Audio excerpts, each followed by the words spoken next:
Setelah kecelakaan, seorang gadis bernama Sun Yanfeng kehilangan orang tuanya selamanya. Karena terlalu terkejut, gadis kecil itu mengalami hambatan psikologis yang menyebabkan somnambulisme dan amnesia selektif. Adik laki-laki tetangganya, Su Muyun, berjanji untuk melindunginya dengan baik. Sejak saat itu, Xiao Feng memiliki keluarga baru. Bertahun-tahun telah berlalu, tetapi Muyun masih suka tidur di kamar kakaknya. Xiao Feng dengan cepat merekam bukti kejahatan untuk dilaporkan kepada ibunya. Muyun mengambil telepon tepat saat ibunya menelepon. Dia menuduh seseorang tidak mau memasak untuknya. Nyonya Su mengeluh bahwa dia baru pergi selama 20 hari, tetapi kedua bersaudara itu bertengkar 43 kali. Beliau menyuruh Xiao Feng untuk mengalah kepada adiknya, sementara Muyun harus mengalah kepada anak perempuan. Tapi dia tidak menganggap kakaknya sebagai seorang gadis. Xiao Feng berharap dia tidak memiliki adik laki-laki yang jahat ini. Dia tidak hanya memaksanya untuk memasak, tetapi juga harus membawakan makanannya ke kamar. Xiao Feng menelan kepahitan di dalam hatinya dan mengingatkan adiknya untuk minum obat lambung tepat waktu. Muyun kembali ke kamar, menyimpan obatnya di lemari. Dia duduk menunggu sarapan. Dia tahu pasti bahwa kakaknya akan mencatat hidangan yang tidak dia sukai untuk dimasak sepanjang minggu. Tapi dia memiliki rencananya sendiri, berpura-pura tidak menyukai hidangan lezat. Memulai tahun ajaran kelas 12, Nian Feng dengan prestasinya yang hampir di bawah rata-rata ditempatkan di kelas 5. Seorang teman bertanya mengapa dia tidak meminta bantuan adik laki-lakinya yang jenius. Xiao Feng tidak peduli karena Muyun hanya pandai mengajarinya cara hidup. Di kelas, Xiao Feng baru menyadari bahwa dia salah membawa buku matematika. Tepat saat si jenius yang dingin masuk, seluruh kelas tercengang. Mereka bergosip, bukankah dia murid kelas 1? Muyun memberikan buku itu dan mengkritik kakaknya yang pelupa. Xiao Feng mengira adiknya hanya datang untuk mengantar buku, tetapi dia duduk tepat di sebelahnya. Muyun mengatakan bahwa orang tuanya takut putrinya jatuh cinta terlalu cepat, jadi mereka menyuruhnya untuk membimbing pelajaran kakaknya. Tepat ketika guru masuk untuk mengumumkan, Muyun secara proaktif meminta untuk belajar di kelas 5. Dia akan mewakili kelas untuk membaca pidato pembukaan tahun ajaran. Sesampai di rumah,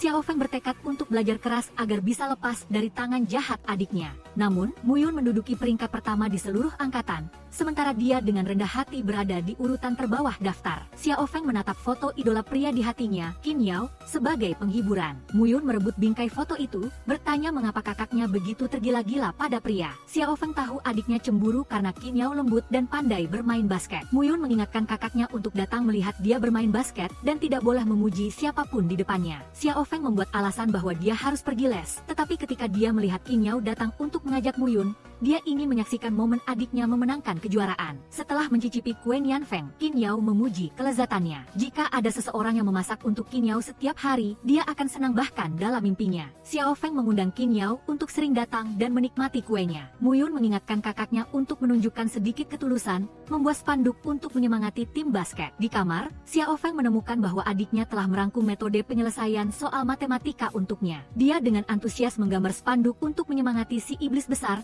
agar memenangkan segalanya. Di lapangan basket, Muyun dan Qin Yao bersinar di mata para mahasiswi. Seorang gadis menemukan bahwa Nian Feng adalah kakak Muyun dan bertanya tentang hobinya. Aksi Muyun yang memukau membuat semua orang kagum. Xiao Feng menjatuhkan spanduk untuk menyemangati adiknya, tetapi diberikan spanduk untuk menyemangati Qin Yao. Dia ingat pertama kali bertemu Qin Yao adalah ketika dia dengan lembut melindunginya. Senyum Qin Yao seketika menerangi seluruh masa remaja Nian Feng. Seorang siswi yang karismatik bernama Liu Zihui datang dan mengkritik selera estetika para penggemar fanatik. Nian Feng mengira dia melampiaskan amarahnya padanya karena ditolak oleh Muyun. Dia menyemangati Zihui untuk tidak bersedih karena Muyun menolak semua orang, baik laki-laki maupun perempuan. Muyun melihat kakaknya diganggu, lalu datang dan menariknya keluar. Dia menatap tajam ke arah Zihui yang membuatnya langsung jatuh cinta pada pandangan pertama. Dia mengambil spanduk di tanah, menyuruh kakaknya berdiri dan menyemangatinya. Para siswi yang menyaksikan pahlawan menyelamatkan kakaknya semakin tergila-gila pada Muyun. Di babak kedua, Muyun bekerja sama dengan Qin Yao. Aksi terakhir yang memukau akhirnya membawa kemenangan bagi tim basket sekolah menengah mereka. Muyun merebut telepon dari tangan Yan Feng, menghapus semua foto Qin Yao yang dia ambil. Dia menuduhnya datang terlambat ke sekolah dan juga jatuh cinta terlalu cepat. Dari jauh, seorang teman bernama Luo Dein mengambil foto tim basket. Dia menyadari bahwa orang yang berdiri di samping Muyun adalah Nian Feng.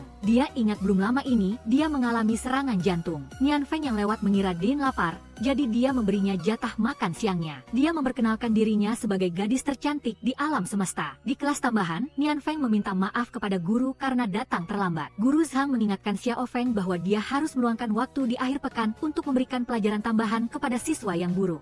Dia berpendapat bahwa masa depan ditentukan oleh diri sendiri. Nian Feng harus berusaha untuk mencapai apa yang dia inginkan. Dia memberi Xiao Feng beberapa soal latihan, berharap muridnya memanfaatkan kesempatan itu. Di sisi lain, Mu Yun memanggil kakaknya untuk pulang memasak. Dia mengatakan bahwa dia sangat pintar, bisa memberikan les jika kakaknya memintanya. Xiao Feng menyarankan adiknya untuk tidak sombong, berhati-hatilah agar tidak menjadi kesepian sampai tua. Setelah lama menunggu kakaknya tidak kembali, Mu Yun akhirnya membawa makanan ke kelas Nian Feng. Dia berterima kasih kepada adiknya, dan dia ingat bahwa dia menyukai nasi kepal ikan tuna. Dia tidak membutuhkan Mu Yun untuk memberikan les karena pengajaran harus didasarkan pada kesetaraan. Mu Yun setuju untuk mengikutinya dan menjelaskan soal-soal kepada kakaknya. Xiao Feng semakin berani meminta adiknya untuk tidak menjelekkannya di depan Qin Yao. Mu Yun kesal, membereskan buku-bukunya dan pulang. Dalam perjalanan pulang, Xiao Feng menebak bahwa dia belajar dengan buruk karena dia menghabiskan seluruh waktunya memasak untuk adiknya. Mu Yun berbelok-belok mengancam kakaknya untuk diam. Xiao Feng memeluk adiknya dengan erat untuk melihat apa lagi yang bisa dilakukan Mu Yun padanya. Melihat rumah yang berantakan, Xiao Feng berpikir adiknya seperti tong sampah berjalan. Dia harus membersihkan, jika tidak dia tidak akan bisa menjadi lebih baik. Mu Yun membawa tumpukan catatan pengetahuan penting, menyuruh kakaknya belajar dengan baik untuk ujian. Xiao Feng melompat ke punggungnya, memuji adiknya sebagai harta karun yang peduli pada kakaknya. Dalam mimpinya, Nian Feng kembali mengalami kecelakaan keluarganya. Dia terbangun kaget melihat adiknya meminta sarapan. Dia memasak dengan sangat cepat untuk menjauh dari adik laki-lakinya yang jahat. Dia tiba-tiba teringat bahwa hari ini ada ujian kemampuan. Jika prestasinya terus di bawah rata-rata, itu pasti akan sangat memalukan. Mu Yun belum sempat mengingatkan kakaknya untuk membawa buku catatan, dan benar saja, dia harus kembali untuk mengambilnya.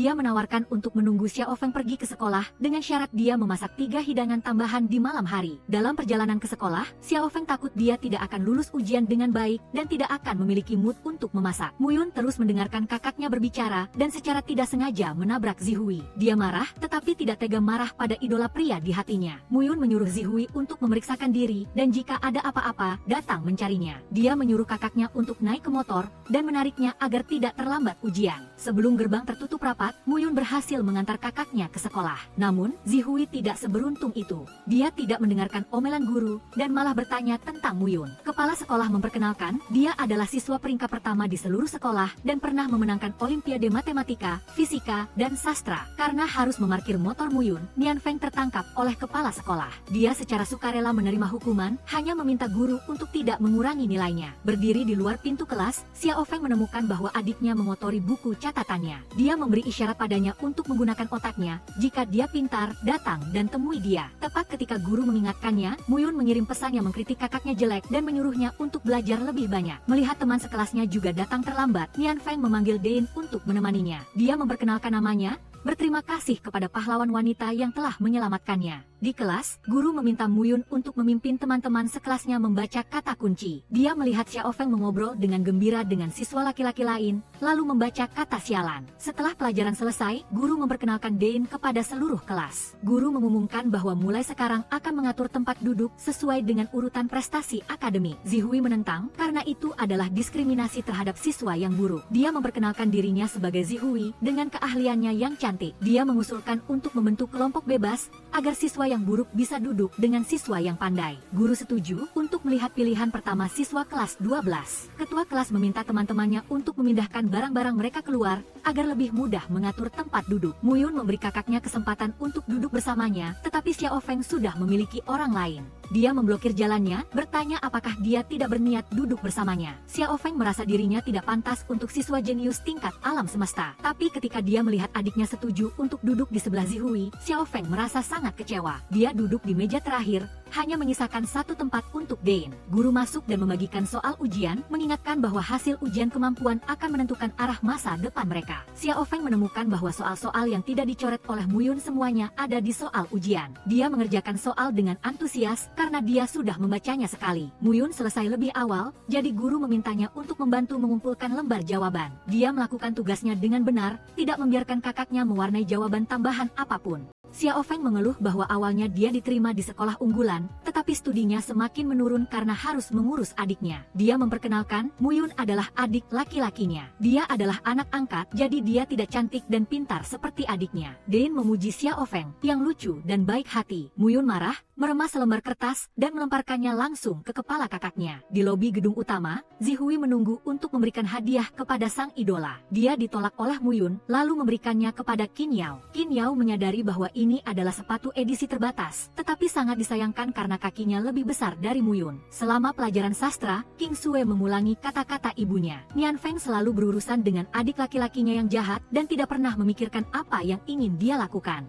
Dein menyarankannya untuk menulis tentang keahliannya. Muyun menahan rasa cemburunya, menunggu hingga pelajaran selesai untuk meminta kakaknya menyerahkan bukti kejahatan jatuh cinta terlalu cepat. Dia mengancam akan memberitahu Qin Yao bahwa kakaknya telah berubah hati. Xiao Feng memperingatkan adiknya untuk tidak berbicara omong kosong, atau dia akan memutuskan hubungan dengannya. Su Nian Feng, apakah semuanya lebih penting dariku? Pada acara sumpah, Muyun mendapat kehormatan untuk naik ke panggung dan berpidato. Dia berpendapat bahwa setiap siswa membawa aspirasi dan idealisme, menabur benih di sekolah menengah mereka. Dalam dinginnya awal musim semi, ada pengejaran gigih kita. Dalam tetesan hujan musim panas, ada bayangan tekad kita. Dalam angin musim gugur, ada antusiasme kita yang meluap-luap. Di atas salju musim dingin, ada jejak kaki kita yang dalam. Sebelumnya, kita pernah bingung dan ragu-ragu, tapi yang kita tunggu adalah tempat yang cerah dan jauh. Bersama-sama kita berusaha untuk menulis melodi masa muda yang paling indah. Sekolah menengah Ho Chi Minh seperti landasan peluncuran yang membantu kita menjadi roket Shenzhou yang penuh energi,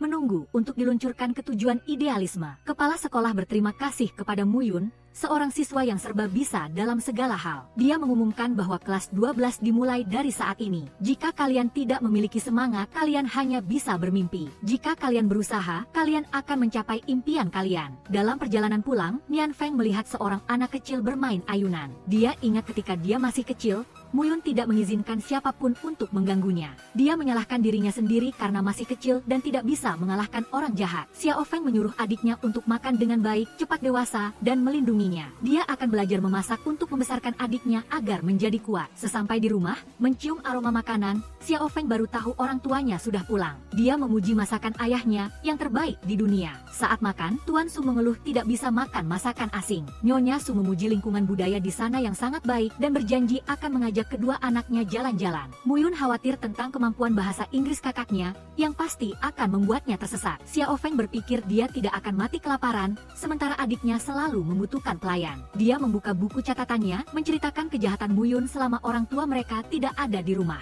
Dia membuang kaus kaki sembarangan 13 kali, menyebabkan dia terlambat ke sekolah 18 kali. Tuan Su berpendapat bahwa prestasi akademik tidaklah penting, yang penting adalah putrinya sehat. Jika Xiao Feng tidak lulus universitas di dalam negeri, dia bisa belajar di luar negeri. Muyun menyuruh kakaknya jika dia ingin belajar di luar negeri, ingat untuk memberitahunya untuk mengambil tes bahasa Inggris terlebih dahulu. Xiao Feng mengungkapkan cita-citanya, yaitu menjauhi adiknya. Keesokan harinya, saat mengembalikan lembar ujian, guru memuji Muyun yang mendapat nilai maksimal. Nian Feng menunggu lembar ujiannya, tetapi tidak kunjung melihatnya. Guru berharap dia tidak berkecil hati, karena dia hanya mendapat nilai rata-rata. Melihat Nian Feng yang sedih, Dein menyarankannya untuk memikirkan seseorang yang lebih menyedihkan. Dia menceritakan bahwa sejak kecil dia sudah sakit-sakitan, dan dokter bahkan mengatakan dia tidak bisa hidup lama. Jadi baginya, bisa hidup sudah sangat indah. Tepat saat adiknya menelepon, Xiao Feng meminta izin untuk kembali ke kelas terlebih dahulu. Dalam pelajaran sastra, guru mengundang Nian Feng untuk membaca cita-citanya yang tidak biasa. Dia ingin membuka toko makanan organik tepat di depan lahan pertanian. Dia berharap setiap hari bisa memberi makan ayam, memerah susu sapi, dan menanam sayuran hijau. Meskipun teman-temannya menertawakannya, guru memuji tulisan Xiao Feng yang sangat bagus. Karena hal-hal yang tampaknya biasa, sebenarnya sangat berarti. Muyun setuju dengan guru, karena hanya jika seseorang cukup berusaha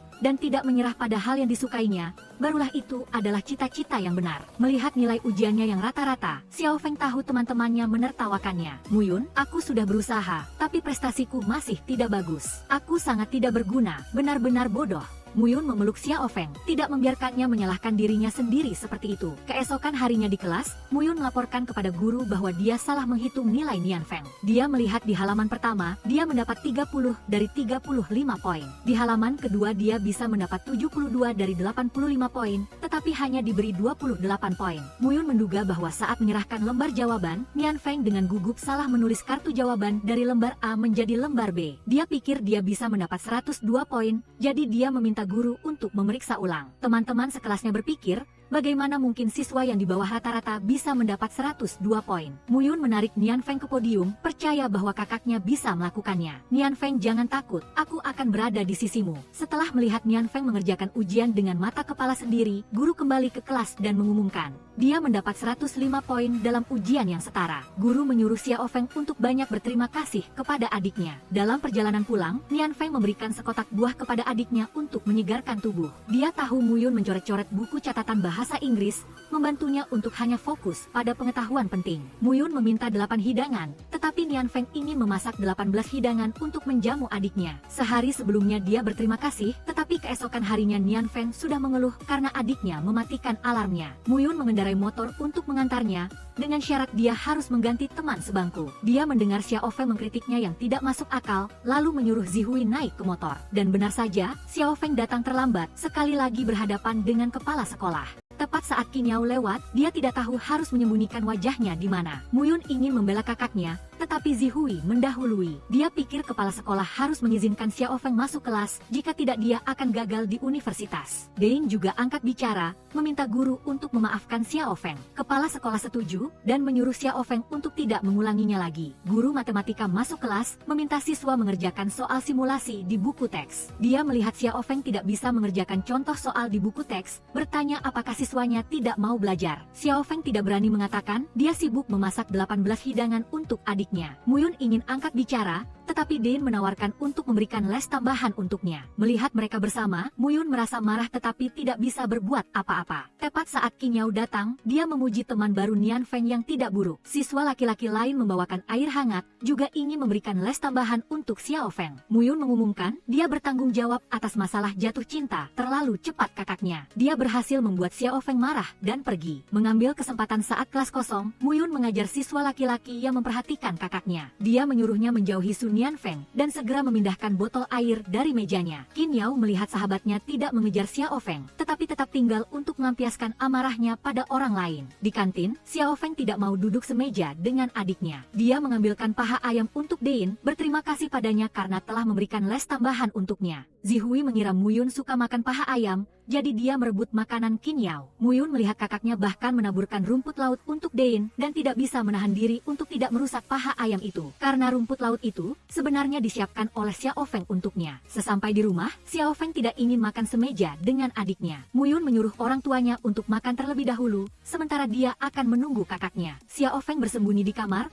menyusun rencana untuk belajar matematika dengan baik. Namun, dia tidak bisa mendengarkan pelajaran lebih dari 3 menit dan sudah tertidur di meja. Mendengar dari Zihui bahwa Xiao Feng terus belajar, Muyun memesan seporsi nasi untuk kakaknya. Dia kembali ke kelas, dan tepat pada waktunya, dia melihat Dein sedang menyemangati Xiao Feng. Dia pergi ke lapangan basket, dengan marah memakan semua nasi itu. Di sisi lain, siswi harus lari 800 meter. Xiao Feng belum makan, jadi perutnya sakit. Zihui buru-buru memanggil Muyun, dia melempar bola, dan dengan panik berlari untuk menggendong kakaknya ke ruang kesehatan. Dia bertanya apakah dia berencana untuk mati di atas buku matematika, menunggu guru memberinya penghargaan untuk yang paling rajin. Dokter mendiagnosis Xiao Feng mengalami hipoglikemia, ditambah lagi dengan siklus menstruasinya. Muyun menunggu kakaknya pergi, baru kembali untuk meminta sedikit gula merah dari dokter. Tapi ketika dia kembali ke kelas, dia masih melihatnya mengobrol dengan gembira dengan Dein. Mereka pergi ke perpustakaan, dan bahkan berencana untuk mengulang pelajaran matematika kelas 10. Muyun cemburu, dan meminjam semua buku referensi kelas 10. Siapa sangka Dein menyimpan materi lama, jadi dia mengajak Xiao Feng ke kafe. Otak jenius Muyun segera membayangkan adegan mereka bertemu di kafe.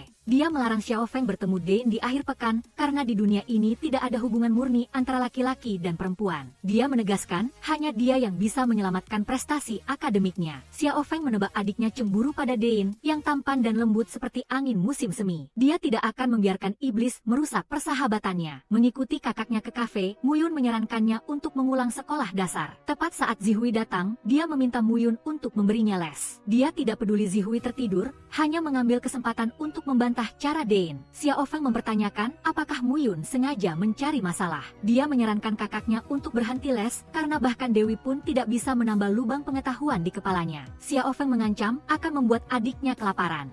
Muyun menyerahkan Zihui kepada Dein untuk menyelesaikan konflik keluarga mereka. Begitu kedua bersaudara itu sampai di rumah, mereka menerima pesan dari orang tua mereka. Mereka harus pergi dalam perjalanan bisnis yang mendesak, jadi mereka menyuruh kedua anak mereka untuk saling menjaga. Muyun berpura-pura sakit perut agar kakaknya dengan patuh tinggal di rumah dan memasak. Xiao Feng membawakan nasi untuk adiknya agar dia makan sementara, lalu memasak hidangan lain. Tengah malam, Muyun melihat kakaknya berdiri di ambang pintu, tahu dia sedang berjalan dalam tidur. Dia berjalan perlahan, menggendongnya kembali ke tempat tidur. Dia takut sesuatu akan terjadi padanya, jadi dia tidur di lantai. Xiao Feng tidak mengerti niat adiknya, jadi dia memarahi Muyun yang sudah besar masih menempel padanya. Setelah naik 10 peringkat dalam ujian matematika, Nian Feng membuat kue untuk Dein. Dia mencicipi kue itu dan berkeringat dingin. Guru memanggil Muyun ke kantor, menawarkan kepada muridnya tempat di Universitas Tsinghua tanpa melalui tes. Muyun berterima kasih atas kepercayaan guru, tetapi dia menolak. Guru menebak dia melakukannya demi kakak perempuannya,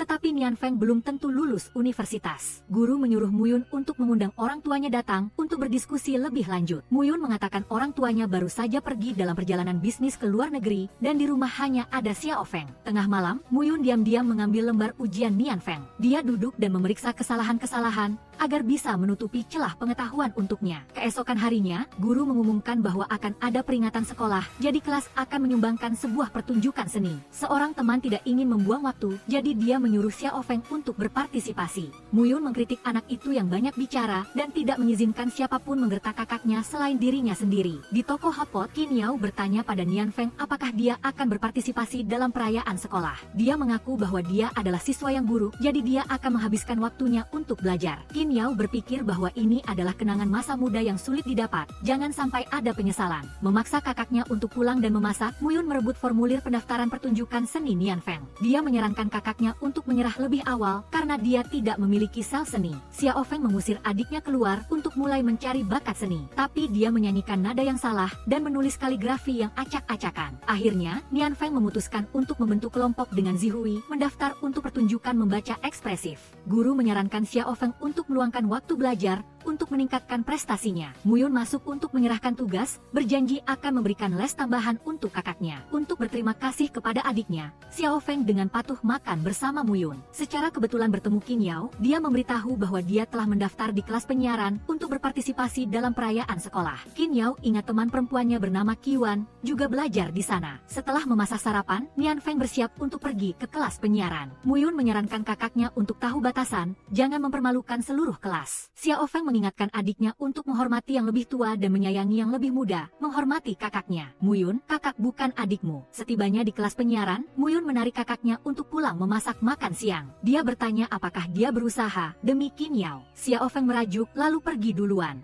Zihui menawarkan bantuan kepada Muyun dengan syarat dia harus mengundangnya makan siang. Muyun tidak tahu cara mengupas udang karang karena Nian Feng selalu mengupasnya untuknya. Zihui bertanya-tanya mengapa Muyun tidak suka Xiao Feng berpartisipasi dalam perayaan sekolah. Tepat pada saat itu, Muyun mengalami sakit perut yang hebat. Zihui membantunya pulang, memanggil Xiao Feng untuk menyelamatkan adiknya. Xiao Feng buru-buru membawa Muyun masuk ke rumah, menyuapinya obat dengan tangannya sendiri. Ini adalah pertama kalinya Zihui melihat Xiao Feng begitu khawatir. Di bawah sinar matahari sore, Xiao Feng melihat bulu mata Muyun, yang bahkan lebih panjang dari miliknya. Tapi apa gunanya tampan, jika karakternya selalu menjengkelkan? Dia menyelimuti Muyun, dan baru tahu bahwa dia demam. Dia buru-buru meletakkan handuk basah, duduk di sampingnya, menunggu adiknya sembuh. Muyun terbangun, memandangi Xiao Feng di sampingnya. Di luar, Muyun menceritakan tadi malam dia muntah 3 kali, diare 4 kali. Dia menyuruh kakaknya jika dia melihat mayatnya di rumah, jangan takut. Xiao Feng akhirnya pergi ke dapur, memasak semangkuk sup untuk adiknya. Muyun bertanya-tanya, apakah perayaan sekolah benar-benar sepenting itu? Xiao Feng ingin membuktikan dirinya tidak bisa terus bergantung pada adiknya. Tapi Muyun diam-diam bersedia membiarkan kakaknya bergantung padanya seumur hidup. Malam harinya, Zihui membawa seikat bunga krisan putih datang menjenguk pasien sakit mak. Muyun mengatakan dia belum mati, tetapi Zihui masih belum mengerti maksudnya. Xiao Feng menunjukkan foto masa kecilnya kepada Zihui, di mana ada foto Muyun mengenakan gaun.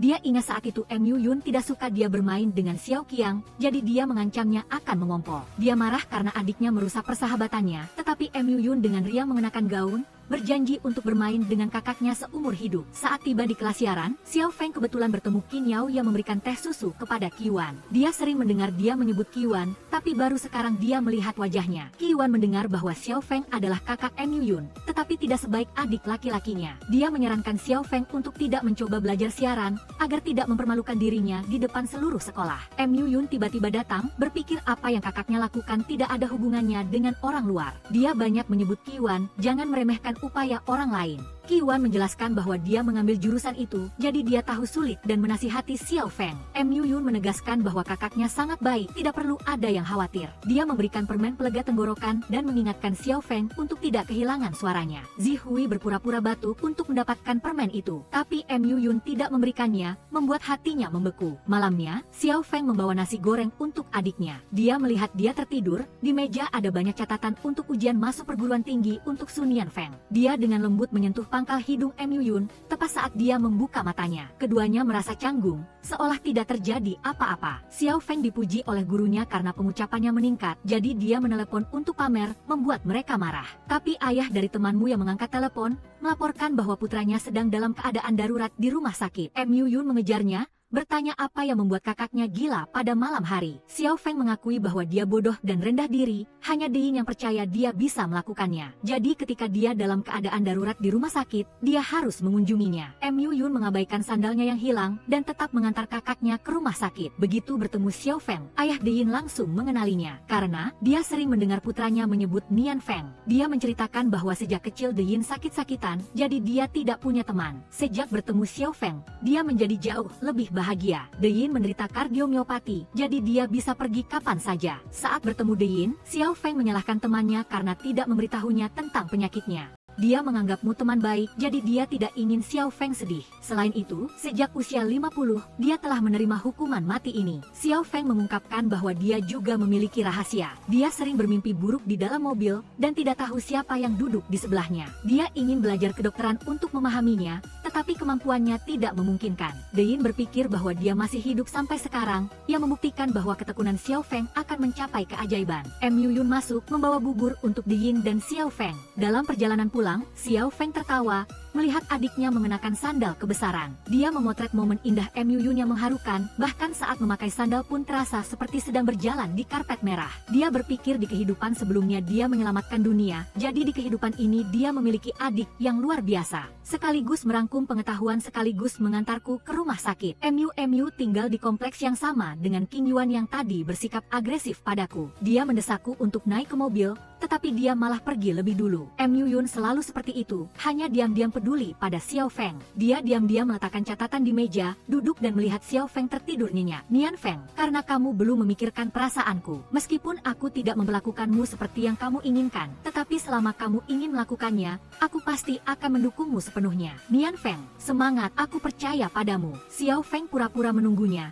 tetapi sebenarnya dia sudah mendengar semua kata-kata tulus adiknya. Pagi-pagi sekali, Xiao Feng membuat kue baru, namanya semangat. Mu Yun mencicipinya, berkomentar bahwa terlalu banyak kakao, krimnya tidak lembut, jadi bisa dimakan saja. Tepat saat melihat penyanyi wanita tampil di atas panggung, Xiao Feng ingin kurus seperti itu. Mu Yun mengingatkan, kue manis mengandung banyak kalori. Xiao Feng menembakkan hati, berterima kasih atas nasihat penuh kasih sayang itu. Mu Yun menangkapnya, mengamati hati tak terlihat milik kakaknya. Baru 10 menit berolahraga, Xiao Feng sudah terengah-engah. Mu Yun menggendong Xiao Feng di lengannya, memaksanya untuk berlari selama 120 menit penuh. Pulang ke rumah untuk menonton film, Xiao Feng terkadang tertidur, terkadang menangis, tetapi tetap tidak berhenti memasukkan kalori ke dalam tubuhnya. Bertemu Xiao Feng di sekolah, Qin Rao memberinya mikrofon untuk mendukung studinya dalam siaran. Dia mengatakan dia membelinya untuk Qiwan dan sekalian mengambilkan satu lagi untuknya. Melihat kakaknya berlatih membaca di depan stadion, Mu Yun mengingatkannya untuk membusungkan dada dan mengangkat kepala. Dia membawakan sarapan, memintanya untuk segera makan. Xiao Feng meminta maaf karena sibuk membaca dan sudah lama tidak memasak untuk adiknya. Akhirnya, hari jadi sekolah tiba, Mu Yun melihat Xiao Feng berpakaian rapi dan segera memanggilnya kembali. Dia perlahan mendekat, meletakkan tangan Xiao Feng di bahunya. Dia takut kakaknya mati lemas,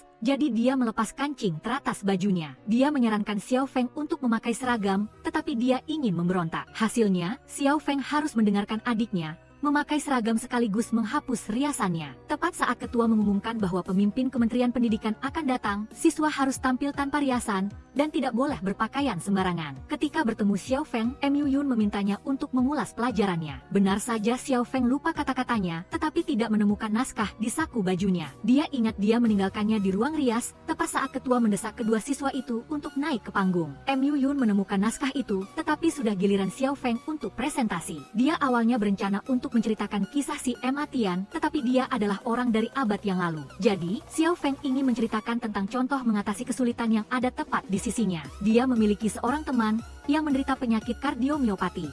Dia pernah menerima banyak surat kematian, tetapi tetap hidup dengan gigih. Dia berpikir bahwa selama dia gigih, pasti akan ada keajaiban. Setelah itu, adiknya menunjukkan sebuah film kepada Xiao Feng. Ada sebuah kalimat yang langsung menusuk hatinya, bahwa orang-orang yang tidak dihargai telah menyelesaikan hal-hal yang mustahil. Xiao Feng berpendapat kesulitan bukanlah penderitaan, tetapi hadiah yang berharga. Karena ketika kita berani menghadapi kesulitan, kita bisa menjadi lebih baik. Setelah Xiao Feng keluar, Mu Yun memuji kakaknya karena melakukannya dengan sangat baik. Xiao Feng bersemangat mengajak adiknya untuk membeli pakaian baru. Berlawanan dengan prestasi seni, nilai ujian coba Xiao Feng merosot. Tepat saat guru lain memuji Qin Rao yang memenangkan beasiswa peringkat pertama, membuat Xiao Feng semakin malu. Saat makan malam, Xiao Feng menyuruh adiknya memesan makanan dari luar, karena dia sedang berada di saat hidup dan mati. Mu Yun ingin mengeluh kepada kakaknya, tetapi dia diusir dari kamar. Keesokan harinya, Xiao Feng masih sibuk belajar. Mu Yun benci makan sendirian, jadi dia menyuruh kakaknya berhenti menulis selama beberapa menit. Dia bahkan rela masuk ke dapur, memasak untuk kakaknya. Xiao Feng memohon adiknya untuk tidak menyiksanya lagi, karena dia sudah cukup menderita. Mu Yun terpaksa keluar, menggoreng nasi sesuai resep di internet. Masuk ke kamar untuk memanggil kakaknya, Mu Yun melihat Xiao Feng sedang memandang langit. Dia mencari tahu profesi yang tersedia untuk orang yang gagal masuk universitas. Mu Yun menyuruh kakaknya keluar untuk makan, tepat saat dia menerima pesan teks untuk bertemu dengan Dein. Xiao Feng bergegas ke rumah sakit, melupakan piring nasi Mu Yun.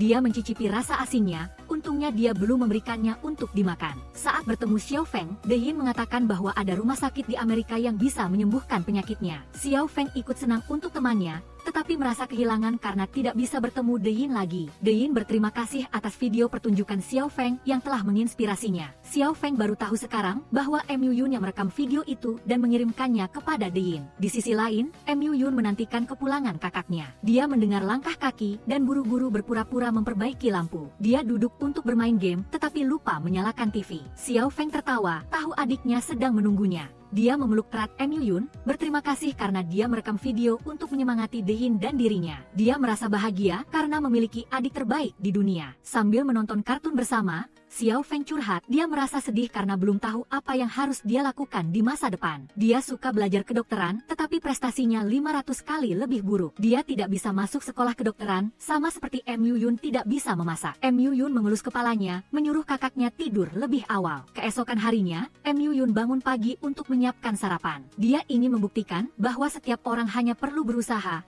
bisa mengubah kelemahan menjadi keunggulan. Jika dia bisa memasak, maka Xiao Feng juga bisa masuk sekolah kedokteran. Dia menunjukkan kepadanya pesan-pesan saat dia sedang memasak. Xiao Feng tahu Mu Yun bangun pagi untuk menyiapkan sarapan, jadi dia memuji adiknya semakin tampan. Di kelas sastra, guru memuji tulisan Nian Feng yang menceritakan tentang masa depannya menjadi seorang dokter. Teman-teman bergosip, apakah Xiao Feng juga ingin masuk sekolah kedokteran? Mu Yun berpendapat tidak ada yang berhak meremehkan impian orang lain. Karena seseorang bersinar, bukan saat dia mengucapkan impiannya, tetapi dalam proses berusaha untuk impian itu. Dia menyaksikan pertumbuhan Nian Feng, jadi dia yakin kakaknya bisa melakukannya. Xiao Feng sangat berterima kasih dan memulai rencana belajar cepat. Mu Yun menyita semua buku cerita romantis, agar kakaknya fokus belajar. Saat mencari tahu nilai batas masuk sekolah kedokteran, Xiao Feng menerima pesan teks dari Dein. Dia mencari tahu gejala-gejala yang dialami Xiao Feng, yang sangat mirip dengan penyakit sleepwalking. Xiao Feng segera mengambil foto posisi sandalnya sebelum tidur untuk memverifikasi. Keesokan paginya, Xiao Feng kembali melihat Mu Yun tidur di lantai. Dia melihat sandal yang tidak berada di posisi tadi malam,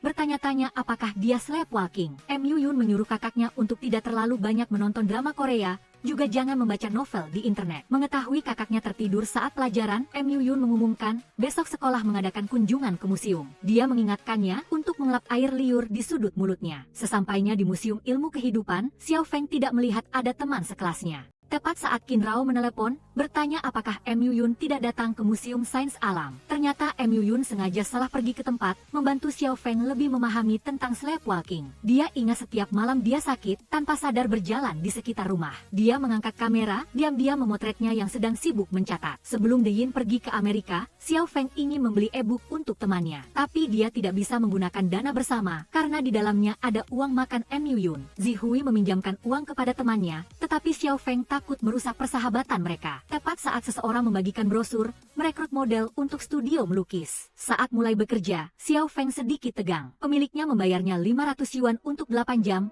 dan bahkan menawarkan untuk mengantar Xiao Feng pulang. Dia ingat berita tentang banyak siswi yang tiba-tiba menghilang, jadi dia lari ketakutan. Di sisi lain, Mu Yun tidak melihat kakaknya kembali. Dia menelepon Zihui, baru tahu Xiao Feng pergi menjadi model untuk studio melukis. Dia pergi ke lokasi yang dikirim Zihui, dan benar saja dia melihat boneka kelinci Xiao Feng. Dia menelepon, tetapi dia tidak mengangkatnya. Dia juga pergi kemana-mana untuk mencarinya, tepat saat Xiao Feng membagikan lokasinya. Ternyata Xiao Feng memesan taksi, tetapi begitu naik mobil dia pingsan. Mu Yun berterima kasih kepada sopir taksi, lalu menggendong kakaknya pulang. Meletakkan Xiao Feng di tempat tidur, Mu Yun menyuruhnya untuk meneleponnya jika dia takut. Dia tidur di sofa, agar mudah merawatnya saat dia membutuhkannya. Benar saja Xiao Feng sleepwalking, dan terus-menerus memanggil adiknya untuk menyelamatkannya. Mu Yun berkata aku di sini, lalu mengarahkannya ke kamar. Pagi harinya saat bangun, Xiao Feng tahu adiknya sangat mengkhawatirkannya. Mu Yun, aku minta maaf. Xiao Feng menceritakan tadi malam, pemilik studio melukis ingin mengantarnya pulang. Dia takut, jadi dia naik taksi agar merasa aman. Xiao Feng, jangan ada lagi lain kali ya. Tiba di rumah sakit, Xiao Feng memberikan e-reader kepada De Yin. Mu Yun memberitahu, kakaknya hampir mati, baru bisa membeli hadiah ini. Xiao Feng buru-buru mengalihkan pembicaraan, memberikan kue ulang tahun tambahan untuk De Yin. Mu Yun mengambilnya untuk memastikan tidak ada racun. Xiao Feng mengatakan kemarin dia pingsan di dalam mobil, lalu memimpikan sebuah kecelakaan lalu lintas. Dia merasa dia benar-benar mengalami hal itu. Mu Yun mengingatkan kakaknya untuk berhenti membaca novel murahan di internet. De Yin tertawa melihat dua bersaudara itu saling menggoda. Keesokan harinya, sekolah menempelkan pengumuman tempat ujian. Xiao Feng berpura-pura menyesal karena tidak bisa berada di tempat ujian yang sama dengan adiknya untuk mengakhiri 3 tahun sekolah menengah dengan sempurna. Dia menghibur Mu Yun agar tidak sedih karena dia masih akan memasak sarapan untuk juara untuknya. Tepat saat membagikan lembar bahasa Inggris, Xiao Feng meminjam earphone adiknya. Mu Yun sengaja memperpendek panjang kabelnya, memaksa Xiao Feng untuk menempelkan kepalanya ke dadanya. Kembali ke kelas, Xiao Feng diminta oleh adik kelasnya untuk memberikan boneka beruang kelulusan kepada Mu Yun. Dia tahu dia tidak bisa masuk ke Universitas Tsinghua, jadi dia berharap boneka beruang itu bisa menemani Mu Yun. Xiao Feng bertanya kepada adik kelasnya, bagaimana dia tahu Mu Yun akan masuk Tsinghua. Dia mengungkapkan bahwa dia melihat nama Mu Yun di daftar penerimaan langsung ke Tsinghua. Xiao Feng merasa bangga, yakin tidak bisa satu sekolah dengan adiknya. Setelah sekolah, Xiao Feng menyalahkan adiknya karena menyembunyikan fakta bahwa dia diterima langsung di Tsinghua. Dia mengucapkan selamat kepada Mu Yun karena berhasil menembus barikade dan berhasil masuk ke universitas paling bergengsi di negara itu. Mengetahui kedua anaknya akan mengikuti ujian masuk perguruan tinggi, Tuan dan Nyonya Su harus menunda semua pekerjaan. Tuan Su memasak satu meja makanan, mendoakan kedua anaknya berhasil. Sebelum ujian masuk perguruan tinggi, Mu Yun menyuruh kakaknya untuk mengerjakan soal dengan 3 kali lebih hati-hati dari biasanya. Dia mengelus kepalanya, memintanya untuk menepati janjinya. Nian Feng, aku hanya punya 3 pilihan, semuanya untukmu. Saat mengantar De Yin ke bandara, Xiao Feng baru tahu dia salah kode penerbangan, jadi dia tiba 3 jam lebih awal. Dia tertidur di bahu adiknya. Akhirnya De Yin tiba. Dia menyuruhnya untuk menjaga kesehatan, jangan diam-diam makan makanan cepat saji. Dia berterima kasih kepada De Yin yang selalu percaya dan menyemangatinya. Giliran Mu Yun, dia mengganti kata-kata dengan pelukan yang cukup canggung. De Yin berpamitan dengan kedua temannya, berjanji untuk bertemu lagi. Ujian masuk perguruan tinggi resmi dimulai, di belakang setiap siswa ada dukungan yang sangat kuat. Di tengah panasnya udara, mereka menunggu anak-anak mereka dengan pelukan. Apapun hasilnya, mereka tidak akan menyesal, tetapi usaha akan selalu terbayar. Xiao Feng mendapat hampir 500 poin dan diterima di Universitas Mingxian. Dia akan selalu mengingat musim panas ini yang dipenuhi dengan keyakinan akan masa depan yang cerah. Tiba di Universitas Mingxian, Xiao Feng menyuruh adiknya untuk bersikap sopan kepada para senior di Universitas Tsinghua. Dia memasukkan sebotol vitamin C untuk meningkatkan kekebalan tubuh dan minyak hati ikan untuk menutrisi otak ke dalam sakunya. Dia berjanji akan memasak 8 hidangan di setiap kali makan untuknya saat liburan. Tepat saat seorang gadis cantik bernama King Sue menatap Mu Yuyun sejak pandangan pertama. Tapi dia tidak peduli dan maju untuk mendaftar di jurusan kecerdasan buatan. Xiao Feng baru sekarang tahu bahwa adiknya menyerah pada Universitas Tsinghua. Tepat saat Zihui tiba, dia sudah disambut oleh seorang senior bernama Lindy. Namun, dia hanya menentukan takdirnya dengan M. Yuyun. Setibanya di asrama, Xiao Feng tidak melihat namanya di daftar kamar. M. Yuyun mengendarai mobilnya dan memberitahu dia telah mendaftar untuk tinggal di luar kampus. Dia baru saja mengirim alamatnya dan melemparkan kunci ke kepala kakaknya. Rumah yang cantik sedikit meredakan suasana hati Xiao Feng yang frustasi. Tepat saat orang tua menelepon, menyuruh kedua anak mereka untuk saling menjaga. M. Yuyun menutup telepon, menyuruh kakaknya segera memasak. Xiao Feng merasa senang karena dapurnya lengkap dengan peralatan. Dia sengaja memanggang sosis sampai gosong agar adiknya mengusirnya. Tapi M. Yuyun tidak mudah menuruti kakaknya seperti itu. Benar saja, M. Yuyun bersinar dimanapun dia pergi. Xiao Feng menghela napas karena dia belum bisa melepaskan adiknya yang terlalu luar biasa. M. Yuyun meminta air, tetapi Xiao Feng meminta Zihui untuk membelikannya. Dia kembali ke kelas, sayangnya bertemu dengan King Sui. Dia ingin berkenalan, tetapi M. Yuyun tidak memberinya kesempatan. Selama pelajaran, teman-teman di sekitarnya menyadari bahwa Xiao Feng adalah kakak M. Yuyun. Mereka meminta Xiao Feng untuk datang ke rumah untuk memasak makan malam untuk dewa laki-laki mereka. Guru mengira Xiao Feng sedang berbicara dan langsung memarahi muridnya. Setibanya di rumah, Xiao Feng dengan marah mengemasi barang-barangnya. Alih-alih berada di bawah bayang-bayang adiknya, dia ingin menjalani kehidupan kuliah yang menyenangkan. M. Yuyun mengatakan jika kakaknya ingin tinggal di asrama, dia harus pergi dengan tangan kosong. Xiao Feng setuju untuk bekerja paruh waktu untuk menafkahi dirinya sendiri. Sebelum pergi, Xiao Feng pergi untuk menyapa adiknya. M. Yuyun dengan lemah menyuruh kakaknya untuk memberitahunya jika dia membutuhkan sesuatu. Dia menyalahkan dirinya sendiri karena sakit tidak bisa membantu kakaknya. Benar saja, Xiao Feng bimbang dan akhirnya tinggal untuk memasak bubur untuk adiknya. Dia telah mencari resep makanan untuk penyakit lambung dan akan memasaknya perlahan untuk adiknya. M. Yuyun diam-diam tersenyum karena kakaknya tidak jadi pergi. Dia sering tidur larut malam untuk mengawasi Xiao Feng yang sleepwalking. Dia tidur di lantai agar mudah mendeteksi saat kakaknya berjalan melewatinya. Di garasi, Xiao Feng menemukan seekor kucing yang terjebak di bawah mobil. Tepat saat Zihui lewat, dia segera membantu Xiao Feng menyelamatkan anak kucing itu. Xiao Feng menamai kucing itu Sui Qiu, lalu membawanya pulang untuk dipelihara. M. Yuyun takut kucing, jadi dia menyuruh kakaknya untuk memberikannya kepada orang lain. Xiao Feng mengancam akan pindah rumah bersama kucing itu, dan itu membuat M. Yuyun berubah pikiran. Dia tidak melihat kucing itu, baru berani keluar, tapi kucing itu tiba-tiba lari ke arahnya, membuat M. Yuyun menabrak tembok. Xiao Feng mengambil foto untuk dijual, baru mengoleskan minyak pada adiknya. Saat mengunjungi Sui Qiu, Zihui melihat M. Yuyun sedang bermain game. Dia terus-menerus meminta kakaknya untuk menyuapinya, membuat Zihui salah mengira mereka adalah sepasang kekasih. Tepat pada saat itu, forum sekolah menyebarkan video seorang mahasiswa kedokteran yang menganiaya kucing. M. Yuyun menebak ada seseorang yang berbuat jahat, baru mengedit video untuk menjebak Xiao Feng. Zihui mendapat ide untuk membuktikan bahwa anak kucing itu sangat sehat. Xiao Feng muncul di video untuk menjelaskan bahwa dia sedang memelihara Sui Qiu. Namun, teman-temannya justru berpikir dia menutupi kebenaran. Keesokan harinya saat keluar rumah, Xiao Feng melihat boneka binatang berlumuran darah tergantung di depan pintu. M. Yuyun buru-buru membuangnya, lalu memeluk kakaknya. Sejak itu, M. Yuyun mengantar jemput Xiao Feng ke sekolah. Dia mulai merekam sebuah film dokumenter untuk membuktikan bahwa kakaknya tidak bersalah. Xiao Feng, percayalah padaku, apapun yang terjadi, aku akan selalu berada di sisimu. Mengetahui Lindy menyukai Zihui, M. Yuyun meminta senior itu untuk menyatakan kepercayaannya pada Xiao Feng, karena kakaknya berteman sangat baik dengan Zihui. Akhirnya, komunitas online juga berbalik. Setelah menonton film dokumenter itu, mereka bahkan menghormati Xiao Feng sebagai malaikat penyelamat kucing. Xiao Feng dengan gembira, tiba-tiba mencium pipi adiknya yang baik. Tepat pada saat itu, seorang pemilik kafe menelepon ingin mengadopsi Sui Qiu. Pemiliknya melihat Xiao Feng tidak rela berpisah dengan kucing itu, jadi dia merekrutnya untuk bekerja paruh waktu. King Sui kebetulan datang untuk membeli kopi dan berpura-pura selalu percaya pada Xiao Feng. Namun, dia adalah orang yang mengunggah video itu ke forum. M. Yuyun menyuruh kakaknya untuk menjauhi King Sui karena dia tidak terlalu menyukai gadis itu.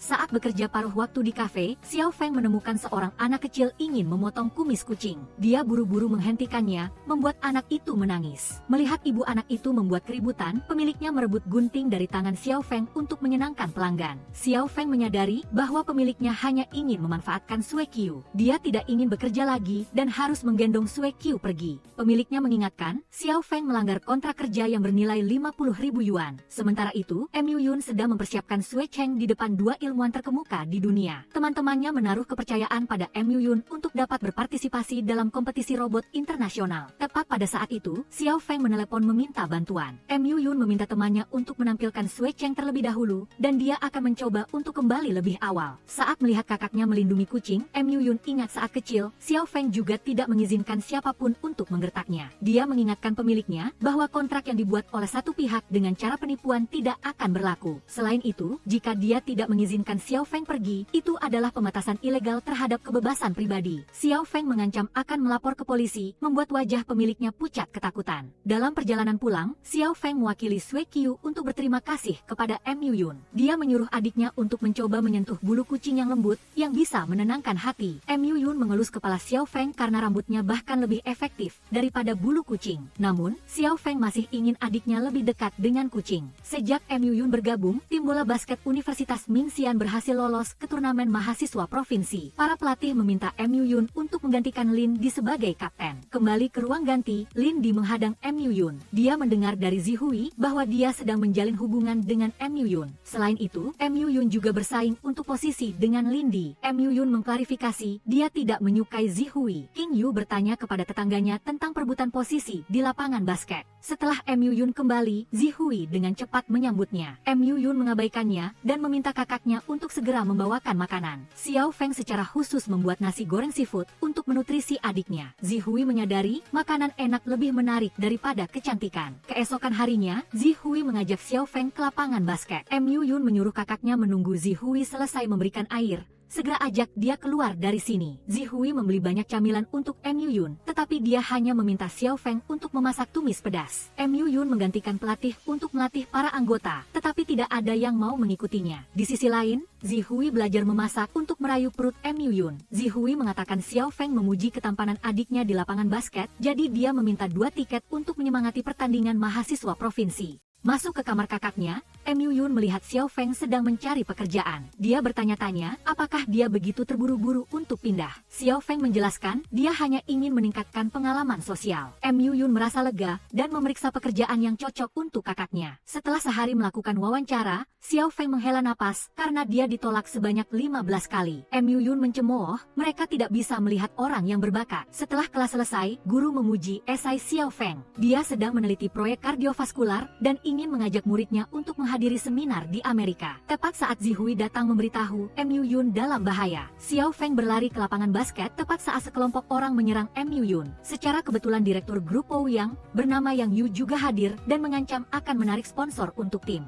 Setelah makan, Xiao Feng meminta adiknya mencuci piring sebagai balasan untuknya. Xiao Feng menceritakan bahwa Profesor Fang berencana membawanya ke Amerika untuk seminar, tetapi dia buru-buru lari untuk menyelamatkan adiknya, jadi dia menyinggung profesor itu. Pada turnamen bola basket mahasiswa provinsi, Mu Yun menganalisis kekuatan lawan. Dia telah meneliti dengan cermat taktik mereka, lalu memberikan cara untuk menghadapinya. Para pelatih berharap para siswa menyingkirkan semua perselisihan dan berjuang berdasarkan strategi kapten. Yang Yu juga datang untuk menonton pertandingan, tetapi hanya mengarahkan matanya untuk melihat senyum Xiao Feng. Di bawah arahan Mu Yun, tim bola basket Mingxian menang total. Xiao Feng berencana untuk datang mengucapkan selamat kepada adiknya, tepat saat King Sui memberikan bunga kepada Mu Yun. Dia mengabaikan King Sui dan bertanya kepada kakaknya apakah dia sudah memotretnya. Xiao Feng mengakui fotonya agak jelek, tetapi dia memotretnya dengan sepenuh hati. King Sui mendekat meminta Xiao Feng untuk bergabung dengan pesta perayaan tim bola basket. Mu Yun menolak untuk kakaknya karena Xiao Feng harus pulang untuk memasak untuknya.